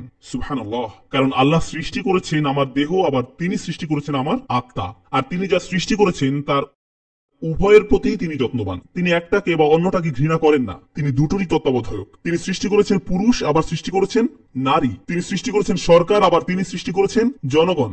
তিনি উভয়ের প্রতি যত্নবান। আর তিনি একমাত্র একজন যিনি আমাদের ভারসাম্য দিতে পারেন। মানবতা এই ভারসাম্যটাই খুঁজে বেড়াচ্ছে। এই লড়াইটাই আমরা খুঁজে বের করার চেষ্টা করছি। সুবহানাল্লাহ। আমি জানি সময় মোটামুটি শেষ, কিন্তু ঠিক আছে, শেষ একটা। আমি আপনাদের সাথে আল মাগদুবি আলাইহিম ওয়ালাদ দাল্লিন নিয়ে আরেকবার কথা বলতে চাই। আপনারা জানেন কোরআনে কিছু ইহুদিদের নিয়ে সমালোচনা করা হয়েছে। কিছু ইহুদি, সব ইহুদি না। কিছু ইহুদি, তা হচ্ছে তারা এতই বুদ্ধিমান ছিল যে তাদের অন্তর কঠিন হয়ে গিয়েছিল। তারা ছিল শুধুমাত্র, তারা তাদের ধর্মটাকে এমন ভাবে দেখত যেন এটা একটা অধ্যয়নের এবং পুঁথিগত বিষয়, মোটেও আধ্যাত্মিকতার বিষয় ছিল না। তাদের অন্তর কঠিন হয়ে গিয়েছিল। আরেকদিকে খ্রিস্টানদের অনেক আধ্যাত্মিক মানুষ হিসাবে বর্ণনা করা হয়েছে যাদের অন্তর নরম। তাদের অন্তর নরম, কিন্তু তাদের সমস্যাটা ছিল জ্ঞানের অভাব। কুরআন অনুযায়ী তারা বইয়ের দিকে সেভাবে তাকায়ও না যেভাবে তাদের উচিত ছিল। তাদের যেসব প্রশ্ন জিজ্ঞেস করা উচিত ছিল সেগুলো তারা জিজ্ঞেস করতো না। অনেক পণ্ডিত মানুষ আছেন যারা এতই পণ্ডিত যে তারা তাদের আধ্যাত্মিকতা হারিয়ে ফেলে, আবার কিছু মানুষ এমন আছে তারা এতই আধ্যাত্মিক যে তাদের বুদ্ধিমত্তা হারিয়ে ফেলে। দুটোই সমস্যা। এই দুটো সমস্যা কি মুসলিম উম্মায় ঘটবে? আপনারা কি এমন মানুষ পাবেন যারা অনেক শেখে এবং তারা অনেক জানে, কিন্তু তারা আধ্যাত্মিকভাবে নিঃস্ব? আবার আমাদের মধ্যে এমন মানুষ থাকবে যারা আধ্যাত্মিকতার ব্যাপারে খুবই সচেতন, কিন্তু দিন সম্পর্কে কিছুই জানে না। নিশ্চিত আপনি জ্ঞান বুদ্ধিমত্তার বিকাশ এবং আধ্যাত্মিকতার মধ্যে একটা দ্বন্দ্ব খুঁজে পাবেন। ফাতিহা আমাদের জ্ঞান এবং আবেগের মধ্যে ভারসাম্য করে দেয়। মনে আছে আমি আপনাদের বলেছিলাম আলহামদুলিল্লাহ, এটা বুদ্ধিমত্তাগত, এটা তথ্যমূলক, আবার একই সাথে আবেগপূর্ণ। কুরআন তার পুরোটা জুড়ে নিরবিচ্ছিন্নভাবে একটা উচ্চতর শিক্ষা এবং বুদ্ধিগত পাঠ, আবার একই সাথে এটা উচ্চতর কি আধ্যাত্মিক পাঠ। এমন আর কি বই আছে যা বুদ্ধিমত্তা এবং দার্শনিক জ্ঞানকে আধ্যাত্মিকতার সাথে ভারসাম্য করতে পারে? কোন বই এটা করবে? এমন কোন বই আছে যা কিছু পণ্ডিত ব্যক্তি পাঠ করে এবং তারা শুধু একটা সূরার উপর পিএইচডি করে তবুও সেটা শেষ করতে পারে না, আবার একই সাথে একজন কৃষক এই একই সূরা শুনছে এবং কাঁদছে নামাজের মধ্যে? কোন বই এটা করবে? পৃথিবীর কোন সংবিধান আপনাকে কাঁদাতে পারবে? সুবহানাল্লাহ। আধ্যাত্মিকতা এবং বুদ্ধিবৃত্তির ভিতরে ভারসাম্য পাওয়া যায় এই একটা বইয়ের মধ্যে। সুবহানাল্লাহ। ভারসাম্যের পরে ভারসাম্য, ভারসাম্যের পরে ভারসাম্য, ভারসাম্যের পর ভারসাম্য, এটাই হচ্ছে ফাতিহা। আমি দোয়া করি আমি এই অবিশ্বাস্য সূরাটির মধ্যে যে সৌন্দর্য লুকানো আছে তার প্রতি ন্যায় বিচার যেন করতে পারি। আমি আরো দোয়া করি যে আপনারা সবাই আজকে বক্তব্য উপভোগ করেছেন। যেহেতু আমি আজ রাতেই চলে যাচ্ছি, আমি জানি এবার খুবই সংক্ষিপ্ত ভ্রমণ হয়েছে। আমি আসলে আগামীকাল সকালেই বিমানে উঠছি। আমি খুবই কৃতজ্ঞ এই সুযোগটি পেয়ে যা এই প্রোগ্রামের স্বেচ্ছাসেবক এবং দাতারা দিয়েছেন। আর আমি আপনাদের সবার জন্য দোয়া করি এখানে আসা এবং অংশগ্রহণ করার জন্য। আমি সত্যি সত্যি অনেক কৃতজ্ঞ আপনাদের সাথে দেখা করার সুযোগ পেয়ে, এবং আমি জানি এখানের প্রত্যেককে সালাম জানাতে পারবো না। আমি শুধু আকাঙ্ক্ষা করি যদি আমি সবার সাথে সালাম জানাতে পারতাম। আমি সত্যি অনেক কৃতজ্ঞ আজ রাতে আপনাদের এখানে উপস্থিতির কারণে। আপনাদের যেতে দেবার আগে আমি চাইছিলাম আপনাদেরকে একটা প্রজেক্টের সাথে পরিচয় করিয়ে দিতে, যেটাতে আমি আমার নিজেকে পুরোপুরি সমর্পণ করেছি। আসলে দিন দিন আমি ভ্রমণের সুযোগ কম পাচ্ছি একটা প্রজেক্টের জন্য। আমি ধারণা করছি আমি ভ্রমণ করার চেয়ে এটা মুসলিমদের আরো উপকার করবে প্রকৃতপক্ষে। আমার একটা সচেতনভাবে সিদ্ধান্ত নিতে হবে সেই সম্পর্কে, যা আমি ভাবছি আপনাদের জন্য